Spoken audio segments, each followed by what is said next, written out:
നമസ്കാരം. നിഷ് online disability awareness സെമിനാറിന്റെ 80-ാം പതിപ്പിലേക്ക് ഏവർക്കും സ്വാഗതം. നിഷും സാമൂഹ്യനീതി വകുപ്പും സംയുക്തമായി 2015 മുതൽ നടത്തിവരുന്ന ഭിന്നശേഷി അവബോധ പരിപാടിയാണ്. വിവിധ തരത്തിലുള്ള ഭിന്നശേഷിയുമായി ബന്ധപ്പെട്ട വിഷയങ്ങളുമാണ് നിഡാസ് കൈകാര്യം ചെയ്യുന്നത്. ഈ സെമിനാർ പ്രധാനമായും ഭിന്നശേഷിയുള്ളവർക്കും അവരെ പരിപാലിക്കുന്നവർക്കും രക്ഷകർത്താക്കൾക്കും ഭിന്നശേഷി മേഖലയിൽ പ്രവർത്തിക്കുന്നവർക്കും വേണ്ടിയാണ്. 1 മണിക്കൂർ നീണ്ടു നിൽക്കുന്ന സെമിനാറിൽ തിരഞ്ഞെടുത്ത വിഷയത്തെക്കുറിച്ചുള്ള ക്ലാസും ചർച്ചയും ചോദ്യോത്തരവേളയുമാണ്. ഇന്നത്തെ നിഡാസ് തുടങ്ങുന്നതിന് മുന്നോടിയായി ഇതിൽ പങ്കെടുക്കുന്ന എല്ലാവരും കുറച്ച് നിർദ്ദേശങ്ങൾ പാലിക്കേണ്ടതാണ്. നിഡാസ് ഗൂഗിൾ മീറ്റിലും യൂട്യൂബിലും കാണാവുന്നതാണ്. മീറ്റിൽ ജോയിൻ ചെയ്ത പാർട്ടിസിപ്പൻസ് സെഷൻ നടക്കുന്ന സമയത്ത് മൈക്ക്, പ്രസന്റേഷൻ മോഡ് എന്നിവ ഓൺ ചെയ്യാൻ പാടുള്ളതല്ല. നിങ്ങൾക്കുള്ള സംശയങ്ങളും ചോദ്യങ്ങളും പ്രസന്റേഷന് ശേഷം ചോദിക്കാവുന്നതാണ്. ഇന്നത്തെ ചാറ്റ് ബോക്സിൽ ഒരു ചോദ്യാവലിയുടെ ലിങ്ക് കൊടുത്തിട്ടുണ്ട്. എല്ലാ പാർട്ടിസിപ്പൻസും ലിങ്ക് ക്ലിക്ക് ചെയ്ത് ചോദ്യാവലി പൂരിപ്പിക്കേണ്ടതാണ്. സൈൻ ലാംഗ്വേജ് പരിഭാഷ കാണുന്നതിനായി മിസ് ശാന്തി PS-നെ സ്ക്രീനിൽ പിൻ ചെയ്യേണ്ടതാണ്. ഇന്നത്തെ സെമിനാറിന്റെ വിഷയം ഓട്ടിസം ഉള്ള കുട്ടികളിൽ കാണപ്പെടുന്ന ഭക്ഷണ സമയത്തുണ്ടാകുന്ന ബുദ്ധിമുട്ടുകൾ, ശ്രദ്ധിക്കേണ്ട കാര്യങ്ങൾ എന്നതാണ്. ഈ ബുദ്ധിമുട്ടുകൾ നേരത്തെയുള്ള വളർച്ചാ കാലഘട്ടങ്ങളിൽ തന്നെ കണ്ടെത്തി പരിഹരിക്കപ്പെടുന്നതോടെ കുട്ടികൾക്ക് അവരുടെ ജീവിത നിലവാരം വർദ്ധിപ്പിക്കുവാനും സമൂഹത്തിൽ നല്ല രീതിയിൽ ഇടപെടലുകൾ നടത്തുവാനും സാധിക്കുന്നതാണ്. ഇന്ന് ഈ സെമിനാർ അവതരിപ്പിക്കുന്നത് മിസ് ആര്യ മനോഹരൻ ആണ്. മാഡത്തിന് ഈ മേഖലയിൽ 15 വർഷത്തിലേറെ പ്രവൃത്തി പരിചയമുണ്ട്. ദുബായ് ഓട്ടിസം സെന്ററിൽ 5 വർഷത്തിലേറെ മാഡം ഓട്ടിസം ഉള്ള കുട്ടികളുടെ സ്പീച്ച് ലാംഗ്വേജ് തെറാപ്പിസ്റ്റായി ജോലി ചെയ്തിട്ടുണ്ട്. ഓറൽ പ്ലേസ്മെന്റ് തെറാപ്പിയിലും പ്രോംപ്റ്റ് ടെക്നിക്കിലും സർട്ടിഫൈഡ് ആണ്. ഇപ്പോൾ National Institute of Speech and ഹിയറിംഗിൽ അധ്യാപികയായും സ്പീച്ച് ലാംഗ്വേജ് പെത്തോളജിസ്റ്റായും വർക്ക് ചെയ്യുന്നു. മാഡത്തിനെ ഈ സെമിനാറിലേക്ക് സ്വാഗതം ചെയ്യുന്നു. സെമിനാർ ആരംഭിക്കുകയാണ്. Good morning everyone. നിഡാസിലേക്ക് സ്വാഗതം. ഇന്ന് നമ്മൾ നിഡാസിൽ ഡിസ്കസ് ചെയ്യുന്ന ടോപ്പിക്കാണ് ഓട്ടിസം ഉള്ള കുഞ്ഞുങ്ങളിൽ ഭക്ഷണം കഴിക്കുമ്പോൾ ഉണ്ടാകുന്ന ബുദ്ധിമുട്ടുകൾ, അറിഞ്ഞിരിക്കേണ്ട കാര്യങ്ങൾ. നമ്മൾ ഇന്ന് പല കാര്യങ്ങളും ഇതിൽ ചർച്ച ചെയ്യാൻ പോകുന്നുണ്ട്. അതിൽ കുറച്ച് കാര്യങ്ങൾ എടുത്തു പറയാം. ഒന്ന്, ഓട്ടിസം ഇന്ത്യയിൽ എത്രത്തോളം അതിന്റെ വ്യാപനമുണ്ട്, ആ അവസ്ഥയെ പറ്റിയുള്ള നിർണ്ണയം എങ്ങനെയാണ് ചെയ്യുന്നത് എന്നുള്ളതാണ്. 2, ഓട്ടിസം ഉള്ള കുട്ടികൾക്ക് ഭക്ഷണ സമയത്തുണ്ടാകുന്ന ബുദ്ധിമുട്ടുകൾ, അതിനുള്ള കാരണങ്ങൾ എന്താണെന്നുള്ളതാണ് നമ്മൾ ഡിസ്കസ് ചെയ്യാൻ പോകുന്നത്. 3-മതായി, എങ്ങനെയാണ് നമ്മൾ ഈ ബുദ്ധിമുട്ടുകളെ തരണം ചെയ്യുക എന്നുള്ളതും ഈ ഒരു നിഡാസിൽ നമ്മൾ ഡിസ്കസ് ചെയ്യുന്നതായിരിക്കും. ആദ്യമായി, ഇന്ത്യയിൽ ഓട്ടിസത്തിൽ എത്രത്തോളം വ്യാപനമുണ്ട്, അതിനെ എങ്ങനെ നിയന്ത്രിക്കാം, അല്ലെങ്കിൽ അതിന്റെ നിർണ്ണയം എങ്ങനെയാണെന്നുള്ളത് നമുക്ക് നോക്കാം.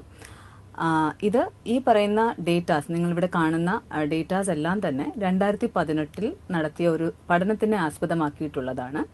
ആ പഠനം കാണിക്കുന്നത് ഓട്ടിസം എന്നുള്ള കണ്ടീഷൻ 1000 കുഞ്ഞുങ്ങളിൽ ഒരു കുട്ടിയെ ബാധിതനാണ് എന്നുള്ളതാണ് ഈ പഠനത്തിലൂടെ നമുക്ക് മനസ്സിലാക്കാൻ സാധിച്ചിട്ടുള്ളത്.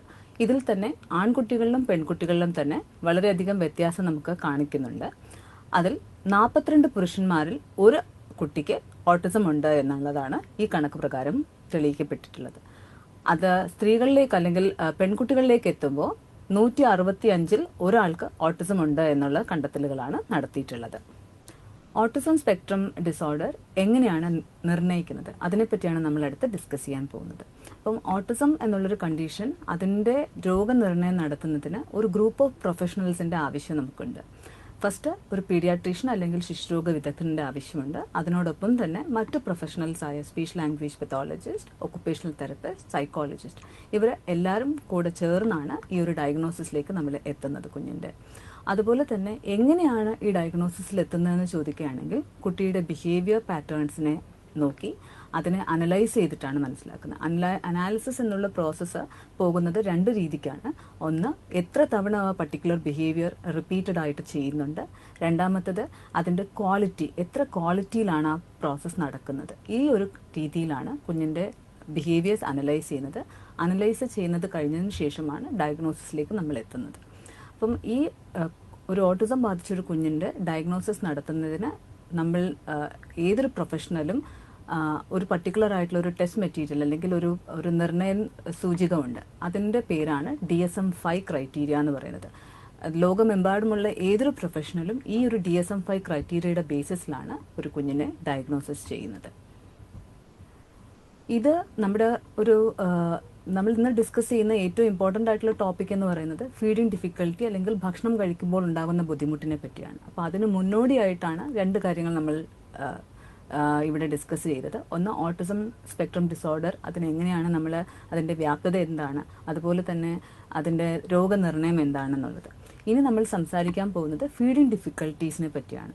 അപ്പോൾ ഫീഡിങ് ഡിഫിക്കൽട്ടീസ് എന്ന് പറയുകയാണെങ്കിൽ നമ്മൾ ഭക്ഷണം കഴിക്കുന്നതിലുണ്ടാകുന്ന ബുദ്ധിമുട്ടിനെയാണ് ഫീഡിങ് ഡിഫിക്കൽട്ടീസ് എന്ന് പറയുന്നത്. അപ്പം എങ്ങനെ അല്ലെങ്കിൽ ഏത് രീതിയിലാണ് ഈ ബുദ്ധിമുട്ടുകൾ ഉണ്ടാകുന്നതെന്ന് നമ്മൾ നോക്കുകയാണെങ്കിൽ ഭക്ഷണം എടുത്ത് അത് വായ്ക്കകത്ത് വെക്കുക, ചവച്ചരച്ച് ഭക്ഷണം കഴിക്കുക. ഈ ഏത് രീതികളിൽ നിന്നും, അതായത് ഞാൻ നേരത്തെ പറഞ്ഞതുപോലെ ഭക്ഷണം വായിലേക്ക് എത്തിക്കുക. വായിലെത്തുന്നതിന് ശേഷം നമ്മൾ ആദ്യം ചെയ്യുന്നത് ഭക്ഷണം വായിലെത്തിയ ഉടനെ നമ്മൾ ചുണ്ടുകൾ ക്ലോസ് ചെയ്യുകയാണ് ചെയ്യുന്നത്. അതിനുശേഷം ഭക്ഷണം ചവച്ചരച്ച് നമ്മൾ വയറ്റിലേക്ക് ഇറക്കുക ചെയ്യുന്നത്. അപ്പോൾ ഈ ഒരു പ്രോസസ്സിൽ എവിടെയെങ്കിലായാലും പ്രോബ്ലം വരികയാണെങ്കിൽ നമ്മൾ അതിനെ ഫീഡിങ് ഡിഫിക്കൽട്ടീസ് എന്ന് പറയും. അപ്പം ഞാൻ നേരത്തെ പറഞ്ഞായിരുന്നു DSM-5 ക്രൈറ്റീരിയയെ പറ്റി. അപ്പം ഓട്ടിസം ഉള്ള കുഞ്ഞുങ്ങളിൽ DSM-5 ക്രൈറ്റീരിയ പ്രകാരം എല്ലാ കുഞ്ഞുങ്ങളിലും ഫീഡിങ് ഡിഫിക്കൽട്ടീസ് എന്നുള്ളത് ഉണ്ടാകാനുള്ള സാധ്യത ഏകദേശം 90% എന്ന് കണ്ടെത്തിയിട്ടുണ്ട്. അതാണ് ഈ പറഞ്ഞ ഈ സ്ലൈഡിൽ നമ്മൾ ഡിസ്കസ് ചെയ്യുന്നത്. അതായത് എത്ര ശതമാനം ഓട്ടിസം ഉള്ള കുഞ്ഞുങ്ങളിലാണ് ഫീഡിങ് ഡിഫിക്കൽട്ടീസ് കാണുന്നത് എന്നുള്ളതാണ്. 90% ഓട്ടിസം ഉള്ള കുഞ്ഞുങ്ങളിൽ നമുക്ക് ഫീഡിങ് ഡിഫിക്കൽട്ടീസ് കാണാം. അതുകൊണ്ട് തന്നെ DSM-5 ക്രൈറ്റീരിയ അനുസരിച്ച് ഫീഡിങ് ഡിഫിക്കൽട്ടീസ് എന്ന് പറയുന്നത് ഓട്ടിസം സ്പെക്ട്രം ഡിസോർഡർ എന്ന കണ്ടീഷനെ രോഗനിർണയത്തിന് ഉണ്ടാകുന്ന ഒരു സൂചിക കൂടിയായിട്ട് നമ്മൾ കണക്കാക്കപ്പെടുന്നു എന്നുള്ളതാണ്. അപ്പോൾ എന്തുകൊണ്ടാണ് ഈ ഓട്ടിസം ഉള്ള കുഞ്ഞുങ്ങൾക്ക് ഫീഡിങ് ഡിഫിക്കൽട്ടീസ് ഉണ്ടാകുന്നത്? അപ്പോൾ അത് നമ്മൾ നോക്കുകയാണെങ്കിൽ ഒരുപാട് കാരണങ്ങൾ കൊണ്ട് ഈ കുഞ്ഞുങ്ങൾക്ക് ഫീഡിങ് ഡിഫിക്കൽട്ടീസ് ഉണ്ടാകാനുള്ള സാധ്യത വരുന്നുണ്ട്. അതിൽ ഒന്നെന്ന് പറയുന്നത് പെരുമാറ്റ വൈകല്യമാണ്, അല്ലെങ്കിൽ ബിഹേവിയറൽ പ്രോബ്ലംസ് എന്ന് പറയും. അപ്പം ബിഹേവിയർ പ്രോബ്ലംസ് എന്ന് പറയുന്നത് നമ്മൾ എടുക്കുകയാണെങ്കിൽ ഓട്ടിസം ഉള്ള ഒരു കുഞ്ഞിനെ കാണുമ്പോൾ തന്നെ നമുക്കറിയാം അവർക്ക് മറ്റ് ആൾക്കാരിൽ നിന്ന് വ്യത്യസ്തമായി അവരെ ആക്കുന്ന കുറേ ചില ബിഹേവിയേഴ്സ് അവർക്കുണ്ട്. അപ്പോൾ ഈ ബിഹേവിയേഴ്സ് തന്നെ ഒരു കാരണമാണ് ഈ കുഞ്ഞുങ്ങൾ എന്തുകൊണ്ട് ഫീഡിങ് ഡിഫിക്കൽട്ടീസ് ഉണ്ടാകുന്നു എന്നുള്ളതിന് എക്സ്പ്ലെയിൻ ചെയ്യുന്നതിന് തന്നെ ഈ ഒരു കാരണം ആവശ്യം തന്നെയാണ്. അടുത്ത് നമ്മൾ ഡിസ്കസ് ചെയ്യാൻ പോകുന്ന കാര്യമാണ് പഠന വൈകല്യങ്ങൾ. പഠന വൈകല്യം എന്ന് പറയുമ്പോൾ നമ്മുടെ ലേണിംഗ് ഡിസബിലിറ്റി അല്ല ഞാൻ ഉദ്ദേശിക്കുന്നത്, പഠന വെല്ലുവിളികൾ എന്ന് പറയാം, അല്ലെങ്കിൽ ലേണിംഗ് പ്രോബ്ലംസ് എന്ന് വേണമെങ്കിൽ പറയാം. അപ്പം ഓട്ടിസം ഉള്ള കുഞ്ഞുങ്ങളിൽ ഏറ്റവും അധികം കണ്ടുവരുന്ന ഒരു പ്രോബ്ലമാണ് മറ്റ് ആൾക്കാരെ നോക്കി കണ്ട് പഠിക്കുക എന്നുള്ള ആ ഒരു കോൺസെപ്റ്റ് അവർക്കില്ല. അതായത് നമ്മൾ പറയാം ഇമിറ്റേഷൻ എന്ന് പറഞ്ഞ സ്കില്ല് അവർക്ക് വളരെ കുറവാണ്. അപ്പോൾ നമ്മുടെ സാധാരണമായി ഒരു ആൾ എങ്ങനെയാണ് ഒരു പുതിയ കാര്യം പഠിക്കുന്നത്? ഞാനൊരു റെസ്റ്റോറൻറ്റിൽ പോവുകയാണ്. അപ്പോൾ ഒരു റെസ്റ്റോറൻറ്റിൽ പോകുമ്പോൾ അവിടുത്തെ ഇൻഫ്രാസ്ട്രക്ചർ വളരെ ഡിഫറെൻ്റ് ആണ്. അപ്പോൾ ഞാൻ കൈ കഴുകാൻ പോകുമ്പോൾ അവിടുത്തെ ബാത്റൂമിൽ ഉണ്ടാകുന്ന ടാപ്പ് വളരെ വ്യത്യാസമാണ്. എനിക്കത് എങ്ങനെയാണ് ഓപ്പറേറ്റ് ചെയ്യാൻ അറിയത്തില്ല. അപ്പം ഞാൻ എന്ത് ചെയ്യാം, ഞാൻ ട്രൈ ചെയ്ത് നോക്കും എങ്ങനെയൊക്കെ എനിക്ക് ആ ടാപ്പ് ഓപ്പറേറ്റ് ചെയ്യാൻ പറ്റും. ചിലപ്പം എനിക്കത് പറ്റുന്നിരിക്കില്ല, അല്ലെങ്കിൽ എനിക്കത് ഫിഗർ ഔട്ട് ചെയ്യാൻ പറ്റാതാകുന്ന സാഹചര്യം വരാം അല്ലേ. അപ്പം നമ്മൾ എന്താ ചെയ്യുക, നമ്മുടെ നോക്കും അടുത്തയാൾ എങ്ങനെയാണ് അത് യൂസ് ചെയ്യുന്നത്, അത് നോക്കിയിട്ട് നമ്മൾ പ്രവർത്തിക്കാൻ നോക്കും. അപ്പം അതൊരു ലേണിംഗ് പാറ്റേൺ ആണ്. അപ്പോൾ ഇതുപോലെ സ്വയം അഡ്ജസ്റ്റ് ചെയ്ത് മറ്റ് സിറ്റുവേഷൻ അനുസരിച്ച് നമ്മൾ ഒരു കോമൺ സെൻസ് എന്ന് വേണമെങ്കിൽ പറയാം, അങ്ങനെ ഒരു ലേണിംഗ് പാറ്റേണിലേക്ക് വരാനായിട്ട് ഓട്ടിസം ഉള്ള കുഞ്ഞുങ്ങൾക്ക് ബുദ്ധിമുട്ടുണ്ടാകാറുണ്ട്. അതും ഈ ഒരു പ്രശ്നത്തിലേക്ക് വഴിതെളിക്കാനായിട്ട് ഒരു കാരണമാകുന്നുണ്ട്. അതുപോലെ തന്നെ മോട്ടോർ ഡിഫിക്കൽട്ടീസ് എന്ന് പറയും. നമ്മൾ ആദ്യം ഭക്ഷണം വായ്ക്കകത്ത് വെച്ച് കഴിയുമ്പോൾ നമ്മൾ എന്താ ചെയ്യുന്നത്, ഭക്ഷണം ചവച്ചരയ്ക്കുക ചെയ്യുന്നത്. അപ്പോൾ ചവച്ചരച്ച് കഴിക്കുന്നതിന് നമുക്ക് ഒരു മോട്ടോർ ആക്ടിവിറ്റിയാണ്. വായ്ക്കകത്ത് വയ്ക്കുക, ഉടനെ തന്നെ നമ്മുടെ വായ്ക്കകത്ത് തുപ്പൽ ഉണ്ടാകുന്നുണ്ട്. ഈ തുപ്പലുമായി ചേർന്ന് ഭക്ഷണം ചവച്ചരച്ച് വായുടെ ഒരു ഭാഗത്ത് നിന്ന് മറ്റൊരു ഭാഗത്തേക്ക് പോയി അങ്ങനെയാണ് നമ്മൾ ഭക്ഷണം കഴിക്കുന്നത് അല്ലേ. അപ്പം നിങ്ങൾക്ക് അതിന് എന്തെങ്കിലും ഒരു ഡൗട്ട് ഉണ്ടെങ്കിൽ ഒന്ന് ശ്രമിച്ച് നോക്കാം. നെക്സ്റ്റ് ടൈം നമ്മൾ മനഃപൂർവ്വമായി ഭക്ഷണം കഴിക്കുന്ന സമയത്ത് നമ്മൾ എന്താ വായ്ക്കകത്ത് ചെയ്യുന്നതെന്നുള്ളതിനെ പറ്റി ബോധപൂർവമായിട്ട് നമുക്കൊന്ന് ചിന്തിച്ച് നോക്കാം. അപ്പോൾ ഈ ഒരു പ്രോസസ്സിൽ ഒരു മോട്ടോർ കോമ്പണന്റ് വരുന്നുണ്ട്. അപ്പോൾ ഈ മോട്ടോർ കോമ്പണന്റിൽ വരുന്ന എന്തെങ്കിലും തകരാറുണ്ടെങ്കിൽ കൂടിയും നമുക്കൊരു ഫീഡിങ് ഡിഫിക്കൽട്ടീസ് ഉണ്ടാകാൻ സാധ്യതയുണ്ട്. ഇതുകൂടാതെ ഏറ്റവും ഇമ്പോർട്ടന്റ് ആയിട്ടുള്ളൊരു കാരണം എന്ന് പറയുന്നത് സെൻസറി പ്രോസസ്സിംഗ് ഡിഫിക്കൽട്ടീസ് അല്ലെങ്കിൽ സെൻസറി പ്രോസസ്സിങ്ങിലുള്ള ബുദ്ധിമുട്ടുകൾ എന്ന് നമ്മൾ പറയും. അപ്പോൾ ഈ ബുദ്ധിമുട്ടുകൾ എന്തുകൊണ്ട് വരുന്നു? ഇതെന്ന് പറയുന്നത് നമുക്കറിയാം, നമുക്ക് ചുറ്റും ധാരാളം ഇന്ദ്രിയങ്ങൾ അല്ലെങ്കിൽ സെൻസസ് ഉണ്ട് അല്ലെ. ഇപ്പൊ ഒരാള് കാലത്ത് നമ്മൾ എഴുന്നേക്കുന്ന തന്നെ ചിലപ്പോൾ അലാമിന്റെ ശബ്ദം കേട്ടുകൊണ്ടായിരിക്കും. അപ്പൊ ഈ ശബ്ദം എന്ന് പറയുന്നത് അല്ലെങ്കിൽ നമ്മൾ കേൾക്കുന്ന ഒച്ച, അതൊരു ഓഡിറ്ററി സെൻസ് ആണ്. അതുപോലെ എഴുന്നേറ്റ ഉടനെ തന്നെ കണ്ണ് തുറക്കുമ്പോൾ നമുക്ക് ക്ലോക്ക് കാണാം, അല്ലെങ്കിൽ നമുക്ക് ചുറ്റുമുള്ള കാര്യങ്ങൾ കാണാം. കാഴ്ച, അതൊരു സെൻസ് ആണ്. അപ്പം അതുപോലെ നമുക്ക് ഞാനിപ്പോൾ ഒരാളോട് സംസാരിച്ചുകൊണ്ടിരിക്കുന്ന സമയത്ത് തന്നെ നമുക്ക് ചുറ്റും ഒരുപാട് കാര്യങ്ങൾ നടക്കുന്നുണ്ട്. അതിൽ എന്ത് വേണം അല്ലെങ്കിൽ എന്ത് ഞാൻ ശ്രദ്ധിക്കേണ്ട എന്നുള്ള വേർതിരിച്ച് കഴിയാനുള്ള കഴിവ് നമുക്ക് എല്ലാ ആൾക്കാർക്കും ഉണ്ട്. പക്ഷേ ഒരു ലാംഗ്വേജ് ഡിഫിക്കൽട്ടി അല്ലെങ്കിൽ ഓട്ടിസം പോലത്തെ ഒരു കണ്ടീഷൻ ഉണ്ടാകുമ്പോൾ നമുക്ക് മനസ്സിലാക്കേണ്ട കാര്യം എന്ന് വെച്ചാൽ അവരുടെ ബ്രെയിൻ ഫങ്ഷൻ ചെയ്യുന്നത് മറ്റുള്ള ആൾക്കാരിൽ നിന്ന് കുറച്ച് വ്യത്യാസമായിട്ടായിരിക്കും. അപ്പോൾ അതുകൊണ്ട് തന്നെ ഈ നമ്മുടെ ശരീരത്തേക്ക് അല്ലെങ്കിൽ നമ്മുടെ ബ്രെയിനിലേക്ക് എത്തുന്ന ഓഡിറ്ററി അല്ലെങ്കിൽ പലതരത്തിലുള്ള സെൻസസിനെ ഒരേ രീതിയിൽ പ്രോസസ്സ് ചെയ്യാനായിട്ടുള്ള ബുദ്ധിമുട്ടുകൾ പ്രകടിപ്പിക്കാറുണ്ട്. ഈ അതേ പ്രോബ്ലം തന്നെ ഭക്ഷണ സമയത്തും നമുക്ക് വളരെ ഇമ്പോർട്ടൻ്റ് ആയിട്ട് വരുന്ന കുറേ സെൻസസ് ഉണ്ട്. അതായത് നമുക്ക് കിട്ടുന്നുണ്ട്, നമ്മൾ കാണുന്നുണ്ട്, ഒരു ഭക്ഷണം നമ്മുടെ മുന്നിലെത്തുമ്പോൾ അത് നോക്കുന്നുണ്ട്. അപ്പോൾ ഇതുപോലത്തെ പല പല സെൻസസും നമുക്ക് ഒരുപോലെ ക്രോഡീകരിച്ച് കൊണ്ടുപോകാൻ കഴിയാത്തതിന്റെ ബുദ്ധിമുട്ട്, അതുകൊണ്ടും നമുക്ക് ഫീഡിങ് പ്രോബ്ലം ഉണ്ടാകാം. ഈ ഓരോ കാര്യങ്ങളെ പറ്റി നമ്മൾ ഡീറ്റെയിൽഡ് ആയിട്ട് നെക്സ്റ്റ് കാണാൻ പോവുകയാണ്. പക്ഷെ ജസ്റ്റ് ഓർത്തിരിക്കുക, നമ്മൾ എന്തുകൊണ്ട് ഒരു കുട്ടിക്ക്, ഓട്ടിസം ഉള്ളൊരു കുഞ്ഞിന് എന്തുകൊണ്ട് ഫീഡിങ് പ്രോബ്ലം ഉണ്ടാകുന്നു എന്ന് ചോദിച്ചാൽ ഏറ്റവും ഇമ്പോർട്ടൻ്റ് ആയിട്ട് നമ്മൾ മനസ്സിലാക്കേണ്ടത് അവരിലുള്ള ഒരു സെൻസറി പ്രോസസ്സിംഗ് ഡിഫിക്കൽട്ടീസ് ഉണ്ട്, പെരുമാറ്റത്തിലുണ്ടാകുന്ന വൈകല്യങ്ങളുണ്ട്, മോട്ടോ ഡിഫിക്കൽട്ടീസ് ഉണ്ട്, ലേണിങ്ങിലുള്ള പ്രോബ്ലംസ് ഉണ്ട്. ഇത് ഇത്രയുമാണ് കാരണമെന്ന് ആദ്യം നമ്മൾ ഓർക്കുക. ഇനി നമുക്കതിനെപ്പറ്റി ഡീറ്റെയിൽസ് ആയിട്ട് കാണാം. ആദ്യം ഡിസ്കസ് ചെയ്യുന്നത് സെൻസറി പ്രോസസ്സിംഗ് എന്താണെന്നുള്ളത്. അപ്പൊ നിങ്ങൾക്ക് ഞാൻ ഈ പറയുന്നതോടൊപ്പം തന്നെ നിങ്ങൾക്ക് ചിത്രത്തിൽ കാണാം, PPT-യിൽ നിങ്ങൾക്ക് കാണാം നമ്മുടെ പലതരത്തിലുള്ള സെൻസസ് നമുക്കുണ്ട് അല്ലെ. ഞാൻ നേരത്തെ ഓൾറെഡി പറഞ്ഞായിരുന്നു, നമ്മൾ കേൾക്കുന്നുണ്ട്, കാണുന്നുണ്ട്, മണം നമുക്ക് കിട്ടുന്നുണ്ട്, അതുപോലെ തന്നെ നമ്മൾ തൊടുന്നുണ്ട്, അങ്ങനെ പലതരത്തിലുള്ള സെൻസസ് ഉണ്ട്. അപ്പം ഒരു എക്സാമ്പിൾ ഞാൻ പറയുകയാണെങ്കിൽ, നിങ്ങളുടെ കണ്ണടച്ചിരുന്നിട്ട് നിങ്ങളുടെ വായിക്കാത്തൊരു പർട്ടിക്കുലർ ഫുഡ് ഐറ്റം വയ്ക്കുവാണെങ്കിൽ കണ്ണടച്ചുകൊണ്ട് സാധനം എന്താണെന്ന് കാണാതെ തന്നെ നിങ്ങൾക്ക് അറിയാൻ പറ്റും, അത് നിങ്ങളുടെ കഴിച്ച സാധനം എന്താണെന്ന് നമുക്ക് മനസ്സിലാക്കാൻ പറ്റും. അതുപോലെ തന്നെ കണ്ണടച്ച് കാണുന്നില്ല, മണത്ത് തന്നെ എന്ത് സാധനമാണെന്ന് നമുക്ക് മനസ്സിലാക്കാൻ സാധിക്കുന്നുണ്ട് അല്ലെ. അപ്പോൾ ഭക്ഷണം കഴിക്കുന്ന സമയത്ത് ഒരുപാട് സെൻസസിന്റെ നമുക്ക് ആവശ്യമുള്ളതായിട്ട് വരുന്നുണ്ട്. അപ്പോൾ ഈ സെൻസസിന്റെ ഒരു ഇൻഫർമേഷൻ നമ്മുടെ തലച്ചോറിൽ എത്തുന്നുണ്ട് അല്ലെ. തലച്ചോറിന്റെ തലച്ചോറാണ് ആക്ച്വലി കളിക്കുന്നത്. ഏതാണ് ഇതിപ്പോ മുളകാണോ, ഉപ്പാണോ, അല്ലെങ്കിൽ പഞ്ചസാരയാണോ എന്നൊക്കെ നമുക്ക് തിരിച്ചറിയാനായിട്ടൊക്കെ സഹായിക്കുന്നത് തലച്ചോറാണ്. അപ്പൊ തലച്ചോറിൽ വേറൊരു കാര്യം കൂടെ ഉള്ളതെന്ന് വെച്ചാൽ, ഞാൻ നേരത്തെ തന്നെ പറഞ്ഞു, ഓട്ടിസം ഉള്ള കുഞ്ഞുങ്ങളും അതുപോലെ തന്നെ ലാംഗ്വേജ് ഡിലേ ഉള്ള കുഞ്ഞുങ്ങൾക്കും ബ്രെയിനിന്റെ ഫംഗ്ഷൻ കുറച്ച് ഡിഫറെന്റ് ആണ്, അല്ലെങ്കിൽ സാധാരണ ഉള്ള ആൾക്കാരിൽ നിന്ന് ഡിഫറെന്റ് ആണെന്ന് പറഞ്ഞു. എങ്ങനെയാണ് ഡിഫറെന്റ്? അതായത് നമുക്ക് ഒരു ബ്രെയിൻ ഇങ്ങനെയാണ് ഇരിക്കുന്നത് അല്ലെ. ഇങ്ങനെ ഇരിക്കുന്ന ഒരു ബ്രെയിനിൽ 2 പാർട്ടുകളുണ്ട്, ലെഫ്റ്റ് ആൻഡ് റൈറ്റ് എന്ന് പറയും. ഇത് ലെഫ്റ്റ്, ഇത് റൈറ്റ്. അപ്പോൾ ഇത് പഠനങ്ങൾ കാണിക്കുന്നതാണ്. പഠനം പറയുന്നത് എന്താന്ന് വെച്ചാൽ, ഈ 2 ഹെമിസ്ഫിയർ എന്ന് പറയും, 2 ഹെമിസ്ഫിയേഴ്സും തമ്മിൽ സൈസിന്റെ വ്യത്യാസമുണ്ട്, അതിനകത്ത് വരുന്ന സ്ട്രക്ചറിൽ വരുന്ന വ്യത്യാസമുണ്ട് എന്നാണ് പല പഠനങ്ങളും കാണിക്കുന്നത്. എങ്ങനെയുള്ള കുഞ്ഞുങ്ങൾ, ലാംഗ്വേജ് പ്രോബ്ലം വരുന്ന കുഞ്ഞുങ്ങൾ, ഓട്ടിസം ഉള്ള കുഞ്ഞുങ്ങളിലെല്ലാം ഈ ഒരു ഡിഫറൻസ് വരുന്നു എന്ന് കണ്ടെത്തലുകൾ പറഞ്ഞിട്ടുണ്ട്. അപ്പോൾ ഈ ഡിഫറൻസ് ഉണ്ടായതുകൊണ്ട് തന്നെ നമുക്കൊരു സെൻസറി സ്റ്റിമുലസ് നമ്മുടെ ബ്രെയിനിൽ പ്രോസസ് ചെയ്യാൻ എത്തുമ്പോൾ ഈ ബ്രെയിൻ ഇത് പ്രോസസ് ചെയ്യുന്ന വളരെ ഡിഫറെന്റ് ആയിട്ടായിരിക്കും. നമുക്ക് എന്താ ഇൻഫർമേഷൻ നമുക്ക് അതിൽ നിന്ന് ഔട്ട്പുട്ട് കിട്ടേണ്ടത്, ആ വിചാരിച്ച ഔട്ട്പുട്ട് ആയിരിക്കില്ല നമുക്ക് കിട്ടുന്നത്. അപ്പൊ അങ്ങനെ ഒരു കണ്ടീഷനെയാണ് നമ്മൾ സെൻസറി പ്രോസസ്സിംഗ് പ്രോബ്ലം എന്ന് പറയുന്നത്. പക്ഷെ എപ്പോഴാണ് അത് ഡിസോർഡർ ആവുന്നതെന്ന് വെച്ചാൽ, അതുകൊണ്ട് നമ്മുടെ ദൈനംദിന ജീവിതത്തിൽ പ്രശ്നങ്ങൾ സംഭവിക്കുമ്പോഴാണ് നമ്മൾ അതിനെ ഒരു ഡിസോർഡർ ആയിട്ട് വരുന്നത്, സെൻസറി പ്രോസസ്സിംഗ് ഡിസോർഡർ എന്ന കണ്ടീഷൻ ആവുന്നത്. ഇപ്പൊ നമ്മൾ സാധാരണ എല്ലാ ആൾക്കാരെയും എടുത്താൽ മതി. ഇപ്പം ഞാൻ പറയുന്നത് ലെക്ചർ നിങ്ങൾ കേട്ടോണ്ടിരിക്കുകയാണ് അല്ലെ. ഇതുപോലെ നിങ്ങൾ പലപ്പോഴും കോളേജിൽ പഠിക്കുമ്പോഴോ സ്കൂളിൽ പഠിക്കുമ്പോഴോ എല്ലാം നമുക്ക് എല്ലാവർക്കും പല രീതിയിൽ ഇത് എക്സ്പീരിയൻസ് ഉള്ള ഒരു കാര്യമാണ്. നമ്മളിരുന്ന് ക്ലാസ് കേൾക്കുന്ന സമയത്ത് വളരെ ദീർഘം അതേ ഉള്ള ഒരു ലെക്ചർ ആണെന്നുണ്ടെങ്കിൽ നമ്മളിത് കേട്ടോണ്ടിരിക്കുന്ന സമയത്ത് നമുക്ക് എന്താ പറ്റുന്നത്, കുറെ കഴിയുമ്പോൾ നമുക്ക് ബോറടിക്കാറുണ്ട് അല്ലെ. അപ്പൊ ബോറടിക്കുമ്പോൾ കുറച്ചു നേരം നമ്മൾ ചാരി ഇരിക്കാറുണ്ട്, അല്ലെങ്കിൽ നമ്മൾ പോലും അറിയേണ്ട നമ്മുടെ കാല് നമ്മൾ ആട്ടും, കൈ അല്ലെങ്കിൽ പേന എടുത്തിട്ട് കാട്ടും അല്ലെ. അപ്പൊ ഇതെങ്ങനെയാണ് നമ്മുടെ ബോഡി നമ്മൾക്ക് തരുന്ന ഒരു കോപ്പിംഗ് മെക്കാനിസമാണ്. അപ്പോൾ സെൻസറിയിൽ വരുന്ന എന്തെങ്കിലും ഒരു വ്യതിയാനം വരുമ്പോൾ തന്നെ നമ്മുടെ ബോഡിക്ക് അതെങ്ങനെ കോമ്പൻസേറ്റ് ചെയ്യണമെന്ന് അറിയാൻ സാധിക്കും. പക്ഷെ ചില കുഞ്ഞുങ്ങളിൽ ഈ കോമ്പൻസേഷൻ സാധ്യമാകുന്നില്ല. അപ്പൊ എന്താ പറ്റുന്നത്, അത് ഓവേർട്ട് ആയിട്ടുള്ള ഒരു ബിഹേവിയർ ആയിട്ട് കാണിക്കും. ഓട്ടിസം ഉള്ള കുഞ്ഞുങ്ങൾ കാണുകയാണെങ്കിൽ ബോഡി റോക്ക് ചെയ്യുന്നത് കാണാം, ഒരു കോർണറിൽ വെച്ചിട്ടുള്ള വിഷൻ നോക്കുന്നത് കാണാൻ സാധിക്കും. അങ്ങനെ പലതരത്തിലുള്ള ബിഹേവിയേഴ്സ്. അത് ചിലപ്പോൾ കുഞ്ഞുങ്ങൾ ചെവി 2 കൈകൊണ്ടും അടച്ച് പിടിക്കുന്നത് കാണാം.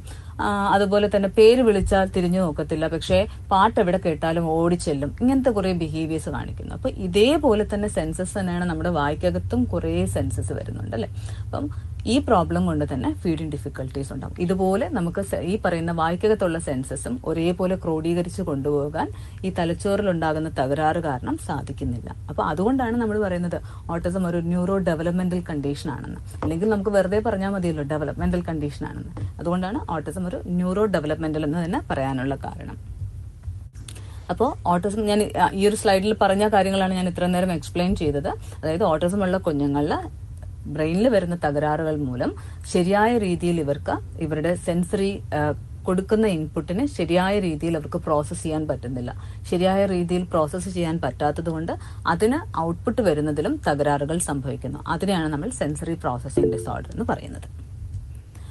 ഇനി നമ്മൾ മനസ്സിലാക്കേണ്ടത് സെൻസസിനെ പറ്റിയാണ് നമ്മൾ സംസാരിക്കുന്നത് അല്ലെ. സെൻസസിനെ പറ്റി നമ്മൾ സംസാരിക്കുമ്പോൾ എന്തൊക്കെ തരത്തിലുള്ള സെൻസസ് ഉണ്ട്, ഭക്ഷണം കഴിക്കാൻ നമുക്ക് എന്തൊക്കെ സെൻസസ് ആവശ്യമായിട്ടുള്ളതെന്നുള്ളത് നമ്മൾ മനസ്സിലാക്കണം. അപ്പൊ ആദ്യം നമ്മൾ പല സിനിമകളിലോ അല്ലെങ്കിൽ കാര്യങ്ങളിൽ പറഞ്ഞിട്ടുണ്ടോ അല്ലെ, നമ്മുടെ ഒരു റെസ്റ്റോറന്റിലൂടെ പോകുമ്പോൾ തന്നെ ചിലപ്പോൾ നല്ല മണം അടിക്കും നമുക്ക്. ചിലപ്പോൾ അത് ചിക്കൻ ഫ്രൈ ചെയ്യുന്നതാവാം അല്ലെങ്കിൽ ഫിഷ് ഫ്രൈ ചെയ്യുന്നതാവും. അപ്പൊ തന്നെ നമുക്ക് എന്താ സംഭവിക്കുന്നത്, നമുക്കൊരു കൊതി തോന്നും അല്ലെ ഭക്ഷണം കഴിക്കണം എന്നുള്ളൊരു ആഗ്രഹം തോന്നും. ആ ആഗ്രഹം ഉണ്ടാവാനുള്ള ഫസ്റ്റ് എന്താണ്, മണം. മണം എന്ന് പറയുന്നത് ഇന്ദ്രിയമാണ് അല്ലെങ്കിൽ ഒരു സെൻസാണ്. ഭക്ഷണത്തിന് ഏറ്റവും ഇമ്പോർട്ടന്റ് ആയിട്ടുള്ള ഒരു സാധനമാണ് മണം എന്ന് പറയുന്നത്. രണ്ടാമത് ഏറ്റവും ഇമ്പോർട്ടന്റ് ആയിട്ട് വരുന്നതാണ് സ്പർശനം. സ്പർശനം എന്ന് വെച്ചാൽ സ്പർശനം എന്ന് പറയുന്നത് നമ്മള് മലയാളത്തിൽ നമ്മൾ പറയും ഓക്കെ, ഒരു ഭക്ഷണം കഴിക്കുമ്പോൾ നമ്മളതിനെ തൊട്ട് അത് എന്താണെന്ന് മനസ്സിലാക്കും അല്ലെ. നമ്മുടെ കഴിക്കുന്ന ഭക്ഷണം എല്ലാം ഒരേ രീതിയിലുള്ള ഒരേ ടെക്സ്ചേർഡ് ആയിട്ടുള്ള ഭക്ഷണമാണോ? ഒരിക്കലും അല്ല. ഇപ്പൊ ഫോർ എക്സാമ്പിൾ നമ്മൾ കഞ്ഞി കഴിക്കുന്നു അല്ലെങ്കിൽ ഒരു ഓട്സ് എടുക്കുകയാണെന്ന് വെച്ചാൽ പോറിഞ്ച് എന്ന് പറയാം. അപ്പോൾ ഓട്സ് എടുക്കുകയാണെങ്കിൽ അതിന്റെ ടെക്സ്ചർ പോലെയാണോ നമ്മൾ കഴിക്കുന്ന മുറുക്കിന്റെ ടെക്സ്ചർ? അല്ല.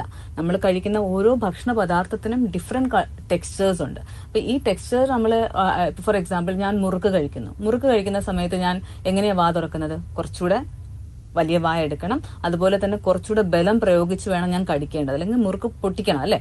അപ്പൊ എന്റെ ബ്രെയിൻ അറിയാം ടെക്സ്ചർ ഏതാണെന്ന് മനസ്സിലാക്കി എങ്ങനെയാണ് എന്റെ ഓറൽ സ്ട്രക്ചേഴ്സിനെ ഞാൻ പ്ലാൻ ചെയ്യേണ്ടതെന്നുള്ളത് എനിക്ക് നന്നായി അറിയാം. അപ്പോൾ അവിടെ ബ്രെയിനിന്റെ ആക്ടിവിറ്റി വരുന്നുണ്ട്. ടെക്സ്ചർ വരുമ്പോൾ അതിനെങ്ങനെയാണ് ആ ടെക്സ്ചർ അനുസരിച്ച് ഫുഡിനെ ഞാൻ എങ്ങനെയാണ് പെരുമാറേണ്ടതെന്നുള്ളത് ഓൾറെഡി നമ്മുടെ ബ്രെയിൻ പ്രോസസ് ചെയ്ത് തുടങ്ങും. അപ്പോൾ ടെക്സ്ചർ എന്ന് പറയുന്നത് വളരെ ഇമ്പോർട്ടന്റ് ആയിട്ടുള്ള നെക്സ്റ്റ് ഒരു സെൻസ് ആണ് നമുക്ക് പറയാം.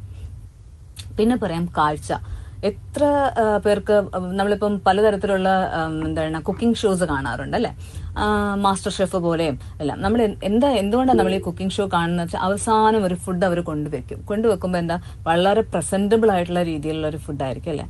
ഫുഡിന്റെ പ്രസന്റബിലിറ്റി എന്ന് പറയുന്നത്, അതായത് കാണുമ്പോൾ നമുക്ക് ആ ഫുഡ് എങ്ങനെ ഇരിക്കുന്നു എന്നുള്ളത് വളരെ ഇമ്പോർട്ടന്റ് ആയിട്ടുള്ള ഫാക്ടറാണ്. എന്തുകൊണ്ടെന്ന് വെച്ചാൽ അത് നമുക്ക് ആ ഭക്ഷണം കഴിക്കാനായിട്ടുള്ള ആഗ്രഹം കൂട്ടുന്നു എന്നുള്ളതാണ്.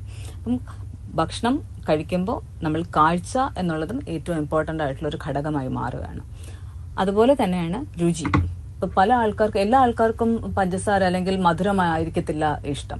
പല ആൾക്കാർക്കും സ്പൈസി ഫുഡായിരിക്കും. ചില ആൾക്കാർക്ക് കയ്പ്പ് ഇഷ്ടമാണ്, ചില ആൾക്കാർക്ക് പാവയ്ക്ക നല്ല ഇഷ്ടമാണ്, ചില ആൾക്കാർക്ക് പാവയ്ക്ക ഇഷ്ടമല്ല, ചില ആൾക്കാർക്ക് വളരെ ബ്ലണ്ട് ആയിട്ടുള്ള ടേസ്റ്റ് ആയിരിക്കും ഇഷ്ടം. അത് ഓരോരുത്തർക്കും പലതരത്തിലുള്ള ടേസ്റ്റ് പ്രിഫറൻസസ് ഉണ്ട്. അപ്പോൾ ഈ ടേസ്റ്റ് പ്രിഫറൻസ്, അതുപോലെ തന്നെ നമ്മൾ വിഷൻ, നമ്മൾ ഫുഡ് എങ്ങനെ ഇരിക്കണം.